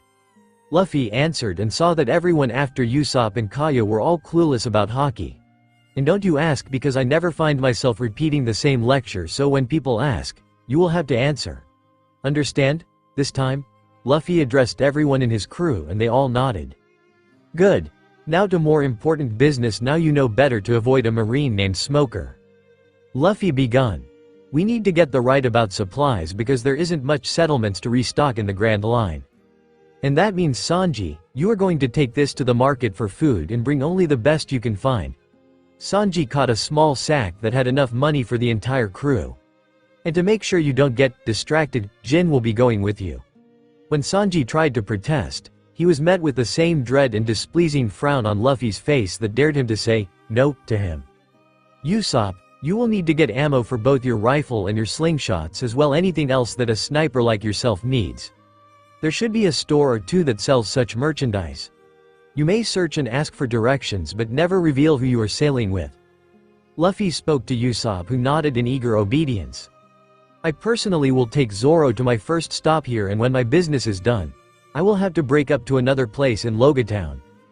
Hey, Zoro tried to say, but he never got any further when Luffy showed his displeasure of being interrupted during assigning his crew to errands. And finally, you four. Luffy pointed to all the women on his crew and including his own girlfriend. They flinched at being pointed at as well as Luffy raising his voice, but they all saw his smile. You girls are going here. Have fun. Now everyone was baffled at this turn of events, from serious to carefree. I mean it, girls, we are not sailing, so we don't need to treat Logia Town like a ship in the middle of the ocean, and Jin did say we should enjoy the last stop for heavens knows when and where. So I am giving you a girls' outing. And before I forget, Luffy reached into the ship with the help of his powers to bring out a couple of sacks and gave them to Alvida and Nami. That should cover everything. Nami was curious about it since she could have sworn to hear something rustling around in one of the sacks, so she took a peek and screamed at the sight of money bills and golden treasure in a respected sack. What is all this? There should be at least 100 million berries in both sacks. Now everyone's screaming. Their funds had gotten a major backup and the captain never told them that. It is all from Arlong's bounty and from his ruined base. I was going to give it to the people of Kokoyashi village, but they refused it and instead asked of me to give it to you, Nami. We all agreed that will cover 8 long years of working with the former tyrant. Luffy explained, which made Nami scream again, dropped the heavy sacks on Sanji's and Usopp's feet and embraced her boyfriend, kissing him square on the lips. I love you, Luffy. Nami just couldn't hold back in her excitement. And because of that, she also lost all shame in her makeout session. One that was twice the pleasure, as Luffy didn't even try to fight back and kissed her back. What is more, Nami felt like she was losing her legs when Luffy got them into some tongue action as well. I can't wait until we leave, Luffy. Nami suddenly turned, whispering and into Luffy's ear. I will gladly repay you in private if you are up for it. And who am I to deny of you on what you want, Nami? You are my navigator and my girl. Luffy whispered back, that got Nami to shiver again, in both pleasure and excitement. I will be waiting. Luffy then gently released Nami so she could join Kaya, Alvida and Nijiko with a little embarrassment in her system. No doubt from letting herself go in public and forgetting about any shame with her boyfriend. The men just tried to look away for the fear of getting on Luffy's bad side for looking at his girl in a weird and wrong way. Sanji was on the verge of collapse seeing one of his potential girlfriends make out with the captain, the sigh of being taken first. Now let's go, we are burning daylight, and if you don't move, there is going to be more things burning. Luffy causally said, grabbing onto Zoro's shoulder and heading into a certain direction into Logia Town. The crew chuckled at the sight and left according to what Luffy ordered them to do. XXXXX, and while everyone left for their assigned errands, Luffy took Zoro like he said, and by the word took, the captain had to drag Zoro to be more precise. Not that Luffy wasn't surprised that Zoro still retained his infamous example of a bad sense of direction. Seriously, just is Zoro still alive if he gets lost easily? Well, here we are, the best sword store in all of Logia Town and possibly the entire East Blue. Luffy said after Zoro was clutching his hair with a painful grumble. Luffy was right. Zoro was about to get lost and Luffy had to drag him on the right trail for every hour walked on the roads. Thankfully for Zoro, it only took 2 hours to get to the store. The shop of arms, Zoro said in disbelief. How original for sure. Yeah, but why did you take that wrong turn when you could see the shop right in front of you? Luffy jabbed at Zoro, who growled. And the two pirates walked in to see the shop owner, who seemed to be delighted to see them. Luffy, you have finally returned. Zoro was surprised, but Luffy waved at the owner, who walked up and shook his hand. Hello, Ippon Matsu. I knew that I will find you still in business. Luffy said, like meeting an old friend. Ippon Matsu is a short man, with black hair that goes to the sides of his head. He has tan skin and wears a blue shirt. His nose is red, also. Now I will ask of your skills with my blades. Blood and flesh is bad for their edge. Yeah, considering that you keep getting them covered in such messy stuff.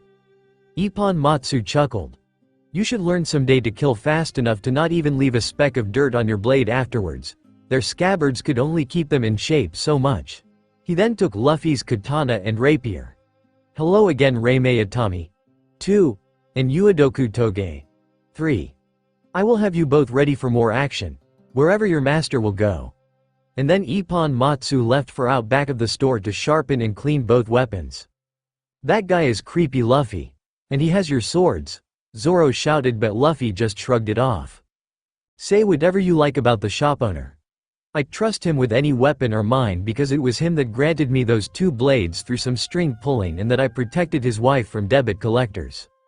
Luffy said, I will never settle for anyone to sharpen and clean my blades, and that is why they will tolerate him. If you try to even touch my blades, then I will not be able to stop the girls from killing you off in retaliation. They are like lovers that don't want anyone to touch them. Luffy had this spookiness and serious tone in his voice, one that gave Zoro the shivers. It took me half the time training on my island to tame them, Zoro. Can you do it in 5 seconds? Zoro knew that his captain was now daring him, and any dare from Monkey D. Luffy will always be crazy and dangerous. And Zoro is not an idiot to take it. Sorry Luffy. I didn't mean it. But while Zoro tried to back out and get away before Luffy starts to get the swordsman too involved. Did you say Luffy? They all turned to see that there was another customer to the shop of arms. One that charged towards the captain. Zoro got on his guard for an enemy trying to get at his captain's head, but instead, Luffy welcomed it in warm arms since. Luffy. The woman ran and landed right into Luffy with arms around his chest. Big brother. Tashigi, you have grown so much again since the last time I seen you with a sword book in hand. Luffy said, as if this woman was his slightly childish, older sister. Zoro just got a good glimpse of this Tashigi woman. Tashigi has dark brown eyes and wears her black hair between chin and shoulder length. She wears rectangular glasses with red frames. Tashigi is wearing short-sleeved shirts of varying different colors and designs, but usually covered them with her white trimmed, waist-length blue leather coat. She tended to wear blue jeans with black shoes, but has also paired white capris with tan shoes. But there was just something off about this woman with a katana, and when Tashigi finally showed her face in plain view, Zoro had realized it. Hey, he just had to barge in on the sweet reunion in the arms shop. Why do you look like her? Are you a copycat? What? Tashigi snapped in retort. I'm not a copycat, and I always looked like this. That is enough. Luffy shouted while getting between both his first mate and this female swordsman. And by the blades in their scabbards and on his belt, Zoro saw that Luffy had gotten them from the creepy shop owner in such short time. I understand that this is this uncanny resemblance, but Tashigi is her own woman, not a copy in any way. Understand? Zoro growled that he still couldn't retort against his captain with that expression on his face. Now I have a personal errand to do before we will leave Logatown, so do what you want here and don't get lost when you are done. Yes, Luffy. Zoro agreed with a mumble that somehow made Tashigi giggle like a young girl. Hey, you are smart about swords, right? Zoro then faced Tashigi to get her attention. Why yeah, Tashigi was still a little nervous around strangers, and especially those who demand of her. Then help me please. Tashigi wondered why Zoro had suddenly turned gentle. I idolized swordsman, pirate or marine, as a boy, and I had been training with SWTERED, the dojo back on my homeland. But I practiced Santoryu, so just having one sword is uncomfortable and makes me feel insecure. I need to find 2 more swords, ones that won't be destroyed by any other. I really need the help. Tashigi nodded, glad to meet someone that is interested in swords, and personally, more interested in her extensive knowledge on swords in general. Then let's see what this cheapskate had to offer. Tashigi offered, and Zoro smiled to hear something like that from such a clumsy and shy girl. The shop owner just wept at the disrespect and that he couldn't be angry about it instead of afraid. And as for Luffy, he had reached his destination right when they started looking in the shop. There it is. Luffy said once he got to the very center of Logatown, where he wanted to go before he will leave the town and the entire East Blue for the Grand Line. The long-closed execution stand, the very place where Gold Roger himself died 20 years ago. Gold Roger? More like Gold D. Roger. Luffy thought to himself, that's right, to anyone up there that just heard that. It is like me, I possess the D, and this is unavoidable, no matter who has to say. I will show the world why all the liars in their high seats fear the D. That was what Luffy swore at that moment. Elsewhere in Logatown, and while Luffy was staring at the execution stand, Nami was outside with a couple of overstuffed bags and with Alvida keeping her company while Najiko was instead a store that happened to be a combo barbershop and tattoo shop, so her sister was getting a new and complete makeover with her hair and body tattoos that she only had to make Nami feel better about her former Arlong own. Wasn't it nice that Captain Kun gave us all this money knowing what we wanted to do here? It was like Luffy knew of this place already and spoiled us to it. You are so lucky to have him for a boyfriend, Alvida said to try and start a conversation, but Nami didn't say another word.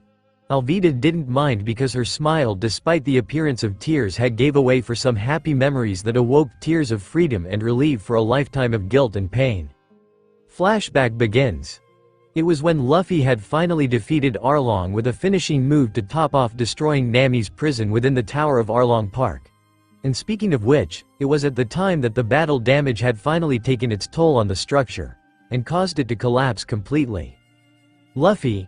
Nami yelled like never before and joined everyone on edge to see for themselves if the tower had killed a raven-haired captain or not. It didn't matter if they knew about Luffy's Gomu Gomu no Mi powers granting Nai invulnerability to blunt trauma of all kinds. After a while, the debris that once was the proud tower within Arlong Park had moved and stirred once again, to reveal the one man that everyone on the island wanted to see, alive. Luffy, Captain, Kid, Big Brother, and all the other cries were heard and mixed in with the crowds, inhabitants and pirates alike. But Luffy didn't say a word, just felt the breeze that turned into a strong wind on his battle-war body and messy raven black hair with shadows covering his eyes like the times before. Then he took in a huge breath. Nami. Everyone flinched at Luffy's voice. You're one of us, from now and forever. That was exactly what Nami wanted to hear and broke back into tears of joy again, still wearing Luffy's straw hat. Yes, Captain Luffy. And like their cue on a play script, the rest of the witnessing crowd cheered loud and clear. This was the day they only dreamed of, to be free once again and from the tyranny of the seemingly unstoppable pirate Arlong and his pirate crew.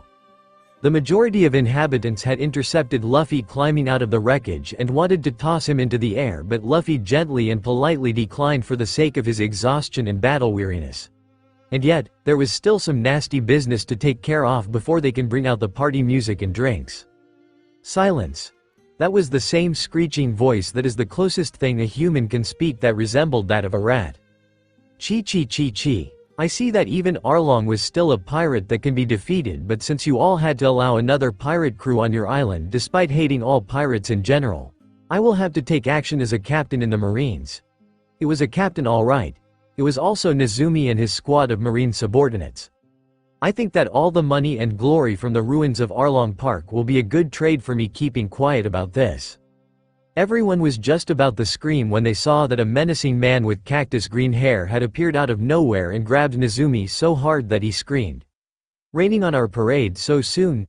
You are so rude. Everyone just wants no pirates or any other S of the seas on their island. Let me go. Men kill him. Nezumi was still thinking that his status as a marine captain with armed men will be enough to remain untouched and free to do what he wants. But he definitely hadn't heard about Morgan from Shellstown. And his Marines never even moved from their spot. What are you waiting for?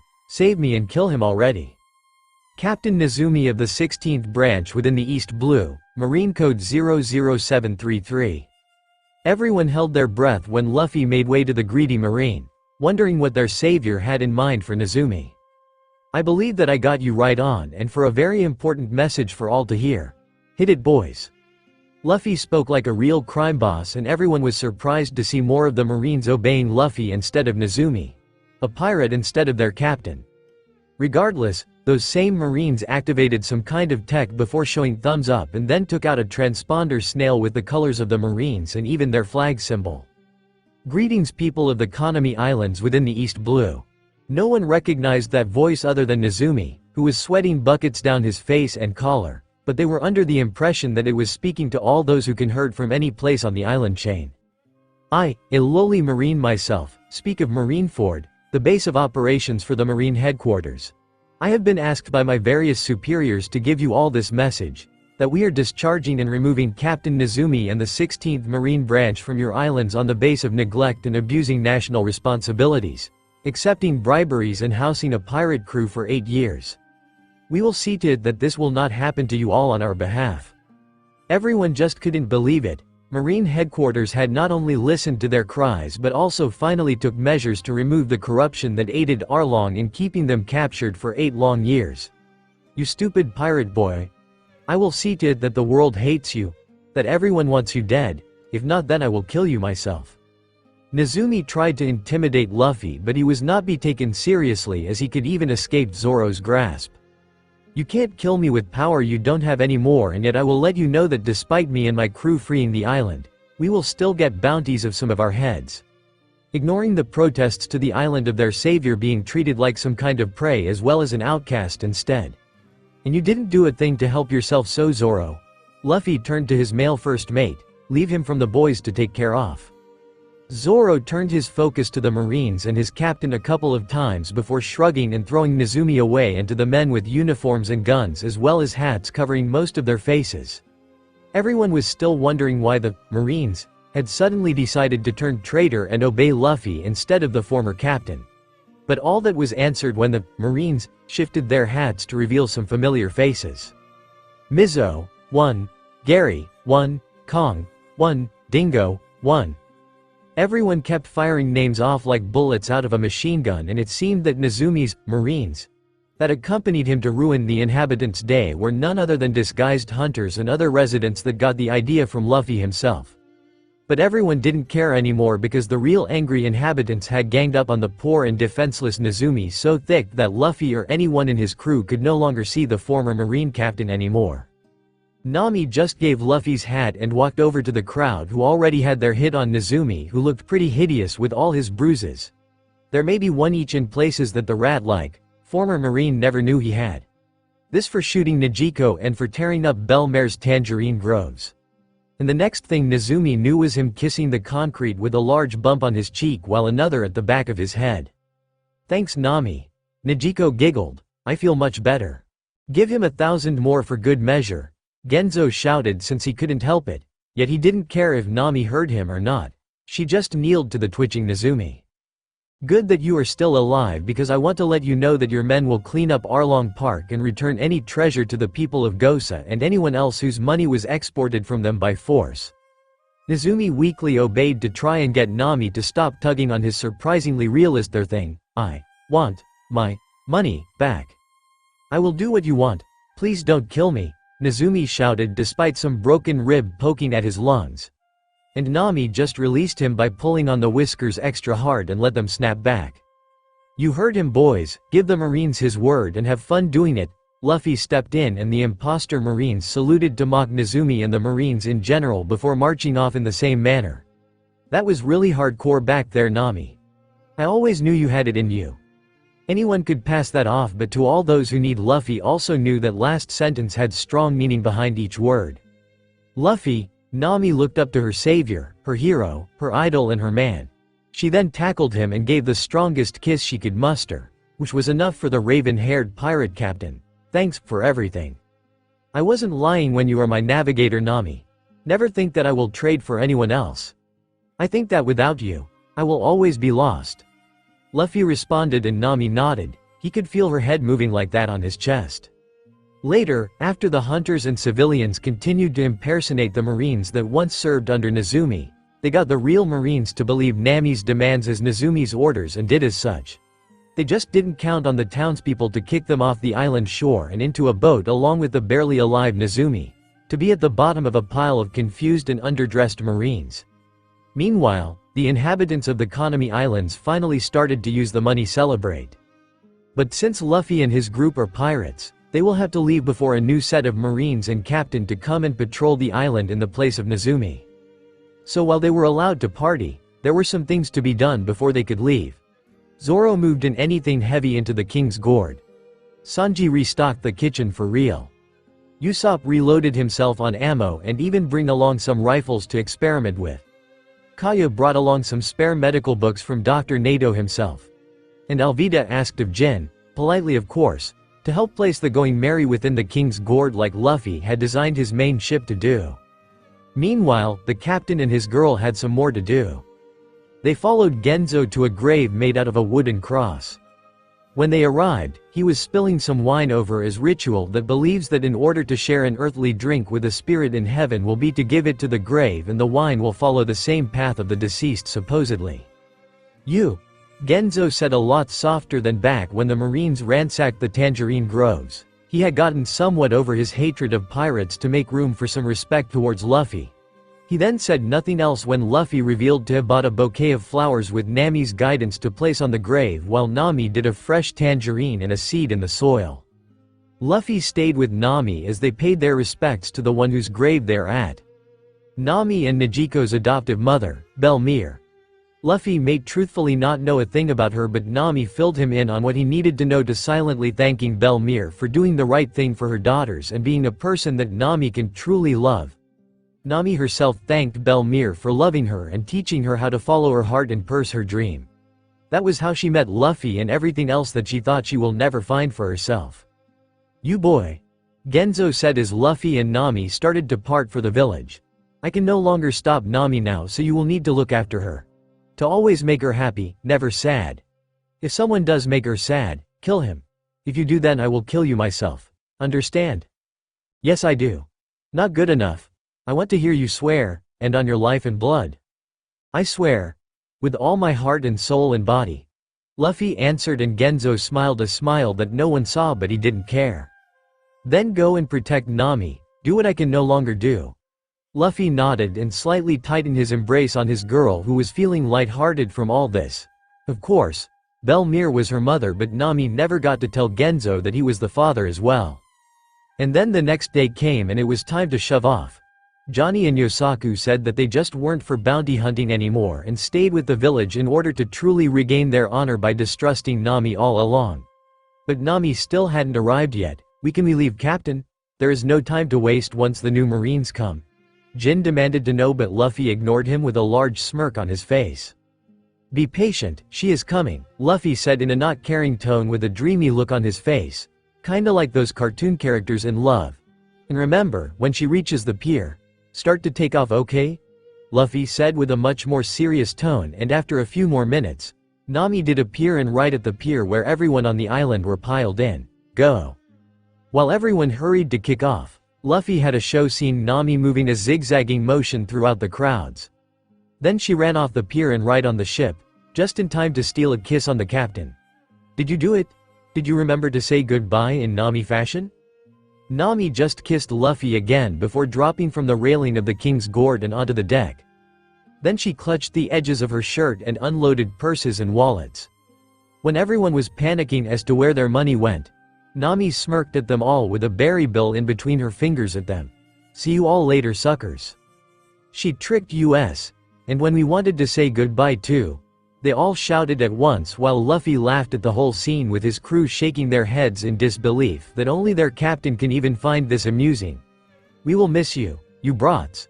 And that was the last of the Konami Islands any of the pirates had ever seen in a while.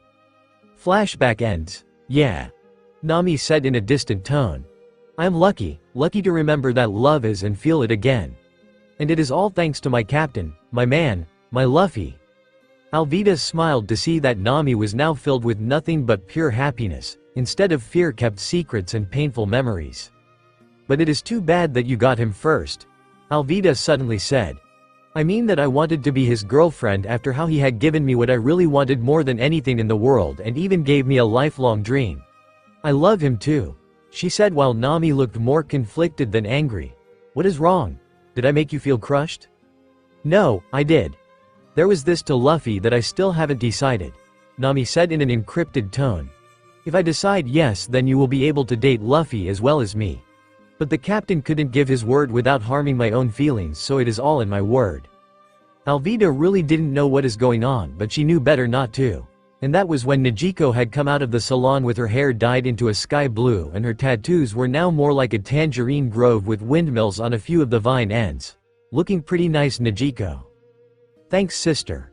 And you should relax because that is what Luffy-kun wanted us to do, right?" Nejico responded and somehow found Nami nodding quite cute. And after heading off to maybe find the others since they had been around for over a good 3 hours. It was amazing that they weren't found out to be pirates and arrested yet. They managed to find Kaya, leaving with some medicine books and some more doctor supplies with Usopp, who already gotten all the secret ingredients for some more surprise ammunition to his slingshot and rifle.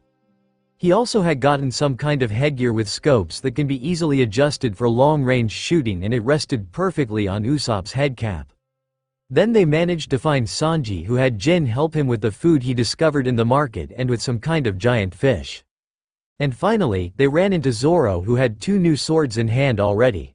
And it seemed that he was also in some good mood. Nothing they expected from Simply Buoyant regardless. They felt like they needed to split up to make it back to their ship to restock and get ready to ship out, but they couldn't leave without Luffy. While Nami, Nijiko, Kaya and Usopp stayed to protect the ship, the others left for Luffy. XXXXX. Yet elsewhere in Logatown. What the hell? Smoker shouted at the top of his voice, seeming for the umpteenth time to his subordinates as the captain paced back in force. There was already a grove in the pavement. I can't believe it, I had that man. I even ran into his crew but let them go. And first I'm a marine captain that never lets pirate roam free in my turf. Smoker was not too happy that he had searched the market and ran into Sanji, but that was before Jin managed to regroup with the cook, so Smoker didn't do them in. He didn't do that even when he saw Tashigi discussing swords. He didn't while Usopp and Kaya were in a bookstore. He didn't even when he ran into the girls on their shopping trips. And now, Smoker was told that he had to let them all feel welcome in Logatown despite being pirates. Sir. That could have been another marine addressing Smoker, but it wasn't. It was a young man wearing only a pair of pants and a towel over his shoulders. Something of an apprentice. The same could be said for his companion that was dressed the same way. The only difference was that the first apprentice had pink hair and the other had blonde hair. What is headquarters going to say about this? They won't like it, master. Of course not. A large man, hidden in the shadows with only his uniform showing. That is why I am here. I knew that he and his little ragtag band of pirates will stop here as their final stop before the Grand Line, to follow his foolish dream. I assure you, Vice Admiral. Smoker said with a much more respectful tone towards the shadowed man. I will not let him get away. And when you do, I will take over Brat. That same man retorted. That idiotic brat has already caused enough trouble for the government back in his home island, and he is not the typical pirate. You are not his level, Smoker Brat. Smoker grumpily agreed, since it was hard to deny the word of a vice admiral. He just went to where Straw Hat was last reported. And that was where a crowd was watching something horrifying, so Smoker simply asked of his marines to try and keep the people down while noticing that there was a mob at the base of the execution stand and with the guards all tied up. Smoker was only tempted to capture the pirates since a few of Straw Hat's fighters were there, busy with the numbers of the buggy pirates. XXXXX. Back at the execution stand, Luffy was not comfortable. Not the least when you were in his position. How did I get into this mess? Luffy asked as he was shackled with something that was draining away his power by touch. Just where did he get this shackles made out of kairoseki? It is supposed to be well out of reach for pirates like himself. And anything else Luffy could was as to watch Sanji, Zoro, Alvida and Jin fend off the pirates with clown makeup, just like with Orangetown. Zoro got the acrobatic swordsman while the others have the numbers, since there was only one officer under Buggy, who at the time was standing right on Luffy's bound body. Isn't this a flashy day, and one that is all for me because I have got you Straw Hat right where I want you. To personally kill and behead you right where the great pirate king once was as well. Buggy thought that he was damping Luffy's spirits with the irony of the circumstances. And the captain was glad to see that his crew were successfully keeping the marines away with the mob and also keeping the Straw Hat pirates from reaching Luffy. And now it is time. Buggy then took out a cutlass from nowhere, sharpened and ready for slicing. And, as Buggy took position, everyone on the island felt dread all of a sudden. The air had gotten slightly warm and felt wet. There was this wind coming from all directions gently, above the platform that everyone ignored. But on the King's Gourd, the guarding Straw Hats had looked towards Logatown while, in ropes, were the animal trainer from Bugger's crew and his prized lion. They also had a large bump on their head to complement their various bruises. Luffy, Nami softly said. Why do I feel this? I thought you were going to be fine on your own and we are going to set sail together. Instead this happens. Why? Nami asked whoever is listening but didn't actually want an answer. just kept looking in the direction of the execution platform and could have sworn to see all the way to the side, just in time to see Luffy smiling and a cutlass inches from his neck. "Sorry everyone. But, I'm dead," Luffy said that with a smile on his face that just mocked everything with Buggy's cutlass finally nearing his neck. "No, damn it. Don't say that, Luffy-kun." He laughed, and this were settled in the Strawwits' minds, followed by Smoker's own thoughts.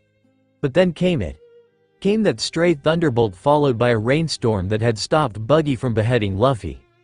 It even destroyed the entire platform while attacking the clown pirates at the base below, yet somehow avoiding any civilians and the Straw Hats as well.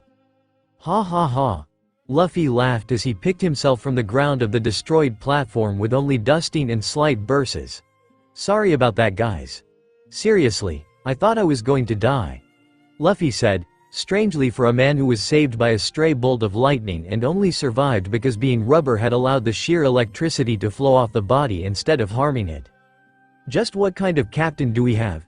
Jin asked the rest of the baffled Straw Hats, who just shrugged in response. But meanwhile, "Just what kind of captain do they have?" Smoker shouted in disbelief from his room, after witnessing it all. "Captain, the rain had ruined all of our gunpowder and the wind is heading towards the west, the same direction as the Straw Hat Pirates," another of Smoker's Marines reported to him. "Damn it. Was this coincidence or any other force that controls one's fate? It is like the storm is going to prevent us from capturing Straw Hat and allow him and his crew to escape," Smoker shouted. "Sir, if we hurry, we can still catch them." "Sure," Smoker said, and that same Marine noticed that the captain was trailing off. "But that man was a lot like the Pirate King. And this proves it." "What do you mean, Captain? When the best of us were just kids, we all were there when Gold Roger died," with a smile that never left his face. Like he already accepted death all the way to his final word. Smoker continued. "And that man, Straw Hat, laughed and smiled as well. How does all pirates smile before their deaths?" "No, Captain," the Marine answered. "Pirates are cowards and scream instead when they are about to die." "But not him. That pirate, he did what no one else did. Smile before near death," Smoker repeated. "That means everything, soldier. The government will now want him dead and I am going to be what Garp was." "Whatever they liked it or not," Smoker shouted and finally faced that same Marine. "Prepare the billow bike, I am going to see that Straw Hat will never leave here." "Yes, sir." The Marine ran like his life depended on the captain's bike being ready ASAP. And while this was happening, a familiar big man with a Marine coat was also frowning at this turn of events. "Damn it, Brat. You have done it.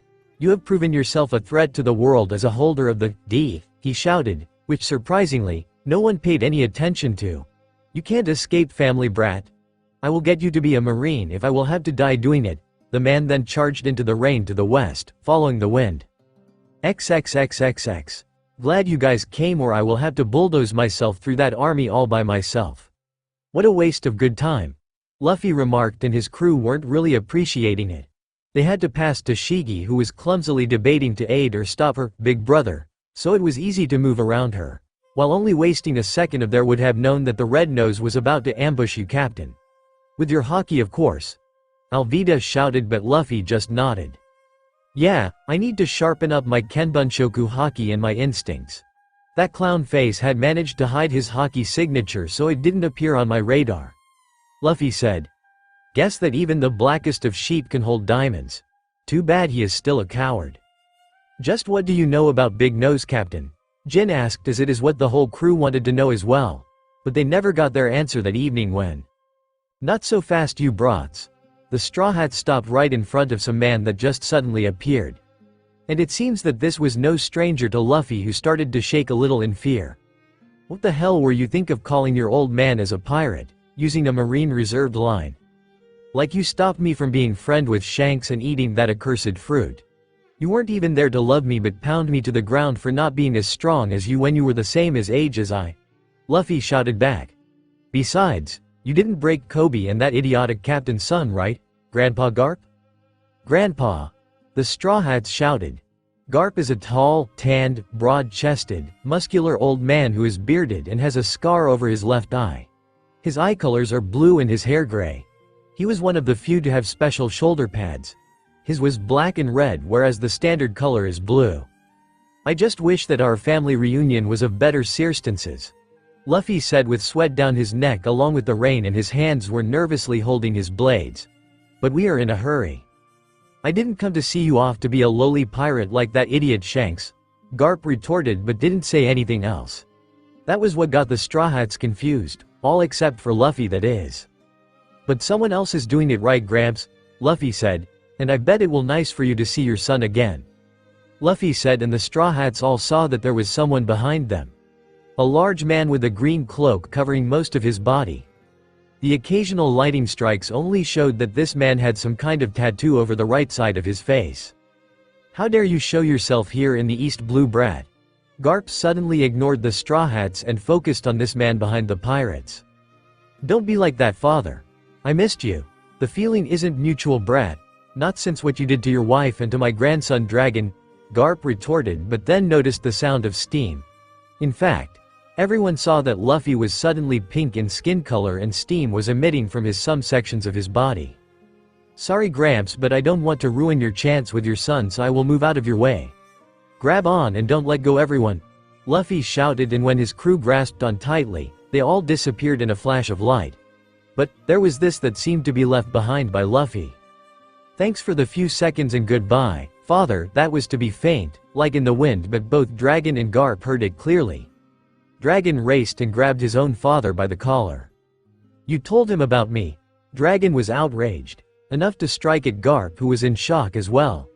It was like Luffy wasn't supposed to know this. For whatever reason, Dragon has to justify not being there for his son until that same evening.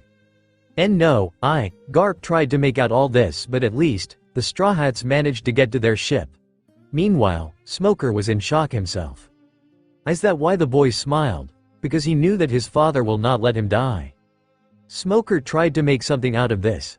In that case, I better not let them know, or it will be denied of what my destiny is with that man. If Straw Hat thinks that he will continue to outrun me, then I will show him. I will show them all. And just like that, history is about to repeat, and nobody saw it like that, yet. Well, there goes the lighthouse, Nami, for here we are counting on you to find the way in this muck, Luffy said, wearing a raincoat and looking through a telescope in the rainstorm they ran into when they were able to leave Logia Town. And where have you been all this time? We almost forgot about you, Kuro. Adjusting to the life as a pirate again, Captain, and since I was the one with a recognizable face unlike your first mate, I had to try and give you the less trouble I could, Kuro said. He did disappear sometime between Luffy teaching hockey to his crew at the time and when the said crew had escaped Logia Town. And I must thank you, Captain, for letting me try out those deadly techniques that you called Rokushiki. No problem. You may not be a captain anymore, but you still are strong in your legs. Sanji almost as good as you, Luffy responded casually around a man who managed to retain his deadliness and speed in his claws, even after doing nothing but butler duties for 3 straight years. I just hope that you won't bully Usopp and Kaya now that you are back on this ship, for real. Kuro said nothing and then sighed, which was surprising that both a current pirate captain and a former one are having such a casual conversation in a rainstorm. Captain, I wanted to be the best planner and strategist in the world, but being a marine just wasn't going to help me achieve that dream, so I became a pirate. Then of course, I let my pride turn me arrogant because I truly felt like the smartest sailor in the world. But when I became Lady Kaya's butler, she truly treated me the complete opposite of when I was a pirate. So I guess that I felt loved instead of hated. Luffy was silent as Kuro continued. I now feel bad that I tried to hurt such a caring and strong girl like Kaya, so I hope to make up for it the best I can. Then you will feel right at home in this crew, Kuro, Luffy then said. After all, there isn't a single person that sails under me that doesn't have a dream to fight for. A dream to fight for? Kuro thought over with a sudden smile on his face, not one of malice or bloodlust, but of actual happiness. Hey, the both of them turned to hear Nami's voice loud and clear despite the heavy rainfall. I have just found out the entrance into the Grand Line, but you really need to see this. Everyone else has already deemed it impossible. Luffy and Kuro looked at one another and shrugged. They both then entered one of the cabins on the King's Gourd to where a dining table had all the crew around, which made Luffy twitch one of his eyes. So what is wrong, Nami-chan? Luffy asked, and his girl could only blush slightly and pout like an unsatisfied girl. It's just this map to the Grand Line that you helped me steal from the big-nosed clown of Orangetown. Nami said and pointed to the illustration of some kind of a mountain that had some kind of rivers moving from the center and apex. This is what you have been calling, Reverse Mountain. And apparently, it is an entrance because on the side facing the east blue, the water goes up the mountain. Everyone looked down as they did laugh at the idea, but even Kuro knew better not to do that, especially not with Luffy around. The captain is still that scary about how his girl is treated. First, if everyone is here then who is stirring my ship? Everyone gasped. They didn't think of it. I was hoping to let you know, and especially you, Nami. We are headed north and around Reverse Mountain. Nami's face had gotten pale. No, Nami tackled her boyfriend while chanting, no, over and over. That was when everyone noticed that the shaking of the ship stopped and the sound of the rain had all but disappeared. But also that Luffy stared at them with disappointment. Now thanks you idiots, we are in the calm belt. XXXXX. When everyone went out onto the deck of the King's Gourd, the storm had indeed disappeared. There wasn't even wind since the sails were sagging like the cheeks of a fully depressed person. Why are you worried, Luffy? This is actually nice compared to the storm that we were in, Zoro said without a care in the world, but Luffy shut them up with his glare once again. Shut up and listen. I don't like to repeat myself. The calm belt is called that because the Grand Line is between two sections of the calm belt in each of the blue seas. Everyone nodded. But since there are never any storms or wind, the sails are useless. And then there is the greater danger here than storms. All of a sudden, the water started to shake the ship again, but much worse than the storm back in the East Blue did. Everyone was wondering if there was some kind of a seaquake, but once they looked down, they saw something indeed worse. Their ship was on top of a sea king, and that gigantic one with stripes like a zebra was among various other sea kings. And they all made the King's Gourd look like a pebble on the nose of the zebra-striped one. The calm belts are breeding grounds for all the sea kings in the world, Luffy said with Nami almost fainted in his arms. Now what do we do? Usopp shouted, his usual cowardly demeanor nearly taking over again. Luffy glared at everyone instead of giving a good answer. You guys are getting your training 3 times harder for getting us into this mess? Luffy shouted and everyone cringed. Their training was already difficult and tortuous already from their previous punishment. As for me, Luffy said before suddenly stretching his arm in speeds matching that of a rocket. And into the nose of the Sea King they were all stranded on. Where he plucked a nose hair. Now we all wait. Luffy then dropped the gigantic nose hair into the water and then sat on the deck calmly while his arm retracted. Then there was this distinctive sound coming from the Sea King they were on. Is that, sounds like, this monster is going to sneeze? Everyone shouted in a creepy fashion while Luffy smiled and nodded. Exactly. Brace yourselves. Luffy said, and right on cue, the beast sneezed so strong that the ship was launched right off. And it just happened to be in the right direction as well. Back into the East Blue. But of course, back into the storm as well. Are you sure we need to do this? Zoro asked, but then everyone glared at him. Never mind. He muttered and ran off to do something since it was impossible to take a nap during a rainstorm. XXXXX. But the storm didn't stop them from reaching the entrance to the Reverse Mountain. There it is. Luffy shouted into the distance with all but 2 of his crew on the deck, trying to get a better look. Zoro happened to have the binoculars for much greater view. I don't believe it. Zoro could only say, the sea, it is flowing upward on the side of the mountain.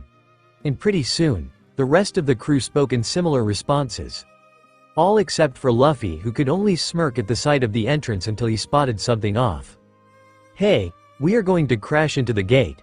Whoever is steering my ship, try to keep her steady. Luffy shouted into the cabin room only to notice that it was empty. Luffy then cast a glare towards his crew again. They had forgotten about steering for their excitement at the Reverse Mountain. I guess that I will have to do things myself. And just as Luffy mumbled his way to the steering wheel, he gave it a sharp turn that surely got the crew's attention, and they got through the gate without a hitch. And when they did get caught in the current, everyone gathered themselves together, just in time to see Luffy take out a barrel. Now that we all are heading to the world's greatest ocean, it is time. Luffy said as he placed the barrel right onto the deck. It is time to make our dreams known. Once they are known by all, then we know each other better and can protect each other better as well. We all are dreamers, so you shouldn't feel embarrassed by it at all. Luffy announced, and soon, everyone got it and was glad that the barrel was unusually big. Enough that they all were able to surround it. "I will go first, and I dream to be the S." Luffy did proclaim that dream without any fear or hesitation as he placed his right foot on the barrel. To be the world's most beautiful woman, Alvida went second. To be the world's greatest swordsman, Zoro went after. To draw a map of the world, Nami fourth. To be the warrior that my father gave birth to, Usopp was proud that he was able to speak with a single stutter. To learn every single healing technique in the world, Kaya went after Usopp, having taken the time to find out what she wanted to do in her life. To be the world's greatest planner, Kuro felt like a kid again to join. To find the all-blue, Sanji went as number 8, still as proud as can be. To be the best fighter one can, and now everyone finally learned what Jin's dream was decided. And with that all said, we will brave the Grand Line if it meant to achieve our dreams. Luffy finished and everyone yelled as they raised their legs and crushed the barrel with all their strength in their feet. Yeah. Nami Swan. Mountain dead ahead. Sanji shouted out, which got everyone's attention. What are you talking about, Sanji? This is the way into the Grand Line. There is no reason for a mountain to block our way, Nami said, and then turned to her boyfriend who snatched the binoculars Sanji was just using. Well, Luffy. That may look like a mountain, but it is not. That is an island whale. Luffy shouted. Shanks told me that they were supposed to only be found in the West Blue and that there is this one by the lighthouse. Luffy said, we can crash into this whale. Well, what do we do, Luffy? Alvida asked in a scared tone. Some of you get every cannon you can to point straight ahead while the rest of you try to steer the ship to the left. There is that gap between the whale and the shore. Luffy gave his commands and his crew hurried to do the rolls. These circumstances are too grave for arguments. Fire! Luffy shouted when they were several meters close to the body of the whale and the steering wasn't working fast enough. Yet the plan worked as the cannons, firing off at once, was able to push the giant ship back while not even bruising the whale. Hurry while it hasn't noticed us yet. Stir the King's Gorge sharply to the left. Luffy whispered and his crew hurried to move around the whale quietly. But they were sold out when a seagull had to land on one of their masts and caught out to the whale. Its giant eye turned to face the ship, staring at the crew. No, they all shouted as the whale submerged enough for its large mouth to open and let in seawater, forming a current that was dragging the King's Gourd inside the whale's mouth. Stop! Luffy, in blind anger, charged for the whale and tried to stop it from swallowing his ship and his crew. But when the whale did it anyways, the young man lost it. Give them back, give me back my crew. Luffy tried to punch his way in where his crew was swallowed and was about to use his swords when something else got his attention. It looked like a hatch embedded in the male's skin. What the? Luffy uttered just before the whale submerged. XXXXX. Meanwhile, what do you think? What do I think? What do you think? I think we were swallowed whole by a whale.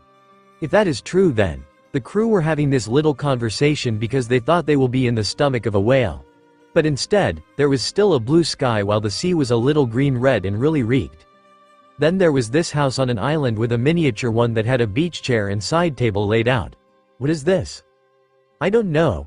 It looks like we were swallowed by a whale, but we are suddenly outside again, Alvida said. But before anyone could make a dead-end comment, one that couldn't start a conversation, something in the reeking sea emerged. It had the body of a giant squid, so big that it was much bigger than the King's Gourd. Its skin was a pinkish purple and the main body had the markings of swingy lines emerging from just above the eyes. Usopp and Nami ran off in fear while everyone else remained on their guard.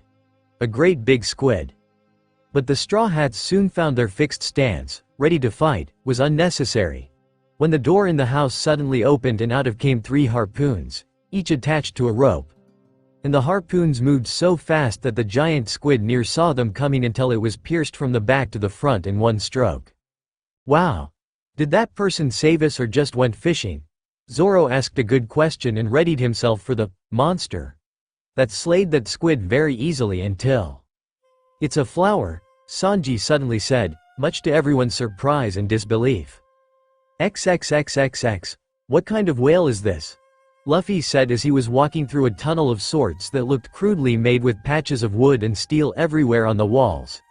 He was glad that he saw that hatch and moved in through it before the whale completely submerged into the sea around the shoreline of Reverse Mountain. Can anything still be alive with this inside its body and actually not notice it? Luffy then noticed that the tunnel ended with an opening over a much bigger one that had a canal of fresh seawater moving in. Okay. I am officially shocked and confused.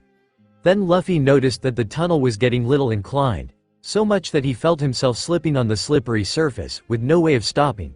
Oh, damn it. Back with the Straw Hats. No wait, it's a man. The crew finally got a good look at who killed the royal squid, only 3 harpoons. And he did look like a flower but was more like a man with flower petals in weird places on his body. This man has an appearance based off a flower indeed, as seen with the petals around his head.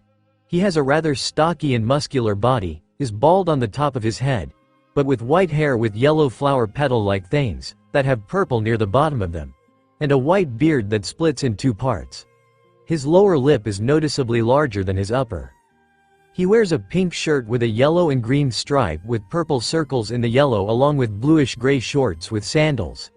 He also wears glasses, a seaweed necklace, 3 gold bracelets, and a green gem bracelet on his left wrist. He also has a scar on his left arm. And he said nothing as he made his way to the beach chair, sat down and started to read his newspaper. In fact, he still didn't speak, which eventually drove Sanji to an outburst. Say something, you moron. What is there to say? This my private resort and you all are trespassing, he finally said like a grumpy old man. But didn't we get swallowed by a whale? Nami asked, and then the man twitched his eye in a way that made the Straw Hats feel like they were in scenes suddenly shifted with dramatic music. Well, Sanji tried to say like a civil man through his sweat. The only whale around here is Laboon and you better not be here to hurt him. And calm yourselves down or someone will get hurt. The man said with an intimidating look and tone that got Sanji to sweat more. Yeah? Sanji said, to be a little braver than he really is. Me. The man said, which finally got Sanji to snap but was held back by Jin and Zoro. Let me kill him. He is driving me up the wall, Sanji shouted in all his frustration and irritation. Calm down, Blondie. Zoro said, we will do this like so. He then turned to the old man. What is your name? Don't you know it is rude to ask one's name if you don't reveal yours? The old man asked like a stern grandfather. Of course. Zoro said in a polite way that only got him covered in sweat. My name is Crocus. I am the lighthouse keeper. I am a Gemini and my blood type is AB. The old man, now awkwardly named Crocus, revealed himself anyways, which finally got Zoro to snap. Let me cut him. It seemed the roles had been reversed and Sanji found himself trying to keep Zoro from attacking Crocus. Can't anyone tell us if we have been swallowed by a whale or not? Alvida said, the silence killing her. But that got Crocus to twitch his eyes again and the process happened again. And 2 times in a row was too much. Stop doing that. The whole crew shouted at once. What's wrong? You never heard of a running gag? Crocus asked like it was no big deal that the pirates were making it seem so. That was a gag. The exit is over there. Crocus calmly said, pointing to a pair of giant iron doors that seemed to part the sky. We can get out? Now this was so confusing that it was also scary. Just where were the Straw Hats? Wait a minute. Something is not right here. Usopp to point out the obvious and then closed his vision on the sky, and more specifically, the seagulls, there too. Hold on, the seagulls aren't moving. Usopp said until he saw the painful truth when there was the name Crocus in white lettering. They are paintings. This is just a dome that is painted to look like the sky. Call it a doctor's hobby, Crocus said, which was now driving Usopp crazy. Just what kind of doctor are you, old fool? This time, him back. Then the dome started to shake, upsetting the pool of stinking water. Now it was revealed, it was stomach acid. They were in the stomach of the island whale after all. Look. Nami pointed out the islands in the whale's stomach. They were like ships but with iron covering this bottom so that the stomach acid doesn't dissolve them. The whale is moving and banging his head into the red line again, Crocus said, and then he dove into the lake of stomach acid. What is he doing? The acid can kill him. Usopp panicked, but after a while, it seems that the old man managed to survive the stomach acid in order to get on the ladder that led to a large passageway with a smaller door next to it. Just what is with this old man? Zoro asked, and no one could answer him. XXXXX. Meanwhile, in another part of the whale, Ready Miss Wednesday. A figure spoke to his partner who had long, wavy blue hair with 2 locks hanging down, one on either side of her head, which started out at about chin length. She most often wears her hair pulled back into a ponytail. She has a slender body but has less revealing clothing than Nami does. Her outfit in question consists of her blue hair in a single, back ponytail with a thick hairband. She wore a green wool jacket that covered a shirt with an overlapping circle pattern that hugged her figure. Her shorts were white and held around small waist with a belt made like an oversized bracelet. "Ready, Mr. 9," she said to her partner. Mr. 9 is a young man who wears a golden crown on top of his red hair and has his agent number written on his cheeks. He wears a green suit with white lace along with a ruffled red scarf. "Okay then. We will go in like 1, 2, 3, baby, okay?" he said in a regal tone that almost made him look like an actual prince, but before they could start counting to break down the door they were lying against with bazookas in their arms. "Someone stop me. I can't get any traction in this stupid tunnel." Squinting their eyes, the pair soon saw that Luffy was sliding down the corridor, out of control and about to collide with them. "Damn it, watch out." Ah! That was to be all they could say before Luffy collided with them, breaking the doors open, with a clear crash course into the lake of whale stomach acid. "What?" Crocus was almost to the top of the stairs when he saw the doors were forced open and with 3 strangers falling out of them. But he soon forgot about them and hurried through the corridor. "Miss Wednesday, we are about to fall into the lake of acid and die," Mr. 9 shouted while both he and his partner were helpless in this situation. Until they felt like they were held together by something elastic. "Not until you tell me what you are planning with those bazookas." They saw, to their horror and shock, that Luffy had stretched his arm, ensnaring them. Meanwhile, Luffy had caught onto Zoro's, Nami's and Alvida's hands in order to avoid the lake of acid. And soon enough, Luffy had them both tied up with spare rope. Well, it also helped that Luffy was putting the pressure on his 2 captives with his Haoshoku haki while monitoring their minds with his Kenbunshoku haki so they can't lie to him. WWE. ARF from a nearby T-town and "We need more F food," Mr. 9 said before he was hit with a slight stronger burst of Haoshoku haki and was out like a light. "Mr. 9. Miss Wednesday shouted before Luffy grabbed her by the cheeks, cupping them and making it very hard for her to speak right. "Your partner is not dead. I merely made sure we don't hear his repulsive voice again. Now tell us where you come from and maybe we will spare you if you are actually useful." Luffy threatened Miss Wednesday, ignoring Sanji struggling through the gagging and bounding of both Zoro and Jin while Usopp only did the mid-intersection of the torso. After the whale had finally stopped shaking and tilting sharply, Crocus came out of the doors, revealing that he is a doctor. And for the last 50 years, Crocus has been using his doctor skills to build the canals once the whale, Laboon, has become too big for normal treatment. Once they all left the exit tunnel, they ignored a couple of splashes off the side of the ship. "If you are a doctor then can you join us?" Usopp asked but before Crocus could answer. "First Crocus, were you on Roger's ship for a couple of years?" Luffy said and the old man stiffed before sighing. "I am afraid that I was and now I am the ripping age of 71. I can't handle the sea again and my purpose is here with Laboon," Crocus said and left it at that. "And I am thankful that you made sure those lowlifes didn't harm an inch of Laboon. Feel free to stay docked until you are ready to ship out to the Grand Line." Luffy nodded while Crocus made his way into the lighthouse that was located outside of Laboon. But the captain of the Straw Hats had plans no one can ever expect and it includes Laboon and a lot of pain. XXXXX. After a couple of hours, there, Luffy said with fresh paint on his cheeks and arms but mostly on an apron covering his shirt and shorts. And he ignored it to look up to his masterpiece. Luffy had spent a good hour making sure that it was just the way he wanted. The Jolly Roger of his crew on Laboon's scared forehead. It is finished. The mark that will prove that we vowed to fight again someday. Laboon loved the mark because the feeling of paint was surprisingly reliving compared to feelings his skin being tore and pierced by the rocks making up the red line.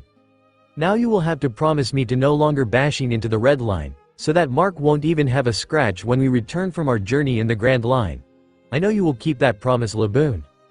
Crying out again, Luffy laughed along while Crocus watched on how a young man had done what the lighthouse keeper tried to do for 50 years in a single day. He was ready surprised to see Luffy actually attack Laboon, who then showed enough strength to wound Luffy and toss him around the shore. Then Luffy called it a tie right in the center of it all. Luffy said that he had now made Laboon his rival and said that they will have another battle in the near future. The thought of having someone that will make Laboon not feel so lonely anymore and give him something to look forward to, such as a rematch. Then they heard a scream. "Nami?" Luffy asked after using a spare cloth to wash off the fresh paint while discarding the apron. He walked over to his girl and his navigator to see that she was staring at her compass that won't settle on any direction. "What is the problem, Miss Nami?" Sanji then appeared with plates full of prepared fish with all the servings for an army and with plenty left for the general. "If you are hungry, then help yourself." Sanji shut up. Luffy said, not out of jealousy but seriousness. "You can keep the food because it is not going to make Nami's job as navigator any easier," Luffy said while pushing all the plates further across from Nami on the table. "Now about that compass." Luffy reached into one of his pockets, "And since we are going to relay on you a lot more here than possible in the East Blue, an early birthday present." Nami tilted her head in a cute way and accepted a gift box that Luffy handed to her. Opening it, Nami squealed to see a bracelet that had the patterns of tangerines and pinwheels. Two simple things that made up a big portion of her life. "Thank you, Luffy," Nami said before she hugged and kissed him. "I love it." Sanji was suddenly in the dumps for seeing his crush kiss his captain instead of him. "But how is this going to help my problem?" "Because there is more to this gift. Have a look." Nami did take a good look and saw a string at the bottom of the box. Pulling it revealed that it was a false bottom and it hides some kind of accessory that Nami never seen before. Taking it out of the box, Nami showed it to be a simple wristband that had this sphere on it. Inside was a compass needle that was suspended from the top by a small rod. "That is my gift for you, Nami, for when we enter the Gra would have been a useless accessory." "Okay, but what is it?" Nami asked and Luffy motioned Crocus to answer. The lighthouse keeper explained it to be a log pose, a navigational instrument for the Grand Line. Since each island in the Grand Line had its own magnetic field, normal compasses is useless. But a log pose can pick up the magnetic field of the nearest island and point to its direction. And the navigator must obey the direction of the log pose while in the Grand Line because its sense of direction is absolute and there is no other method to use in the world's greatest ocean. "Thanks, but what about them?" Jin said while helping himself to some of the food, not to let it go to waste or Sanji will kick his head off. He pointed to Mr. Nine and Miss Wednesday that were newly bounded and somehow burned. "We will have to take out the trash to be thrown away. This could help us find a starting place after here, Jin," Luffy said.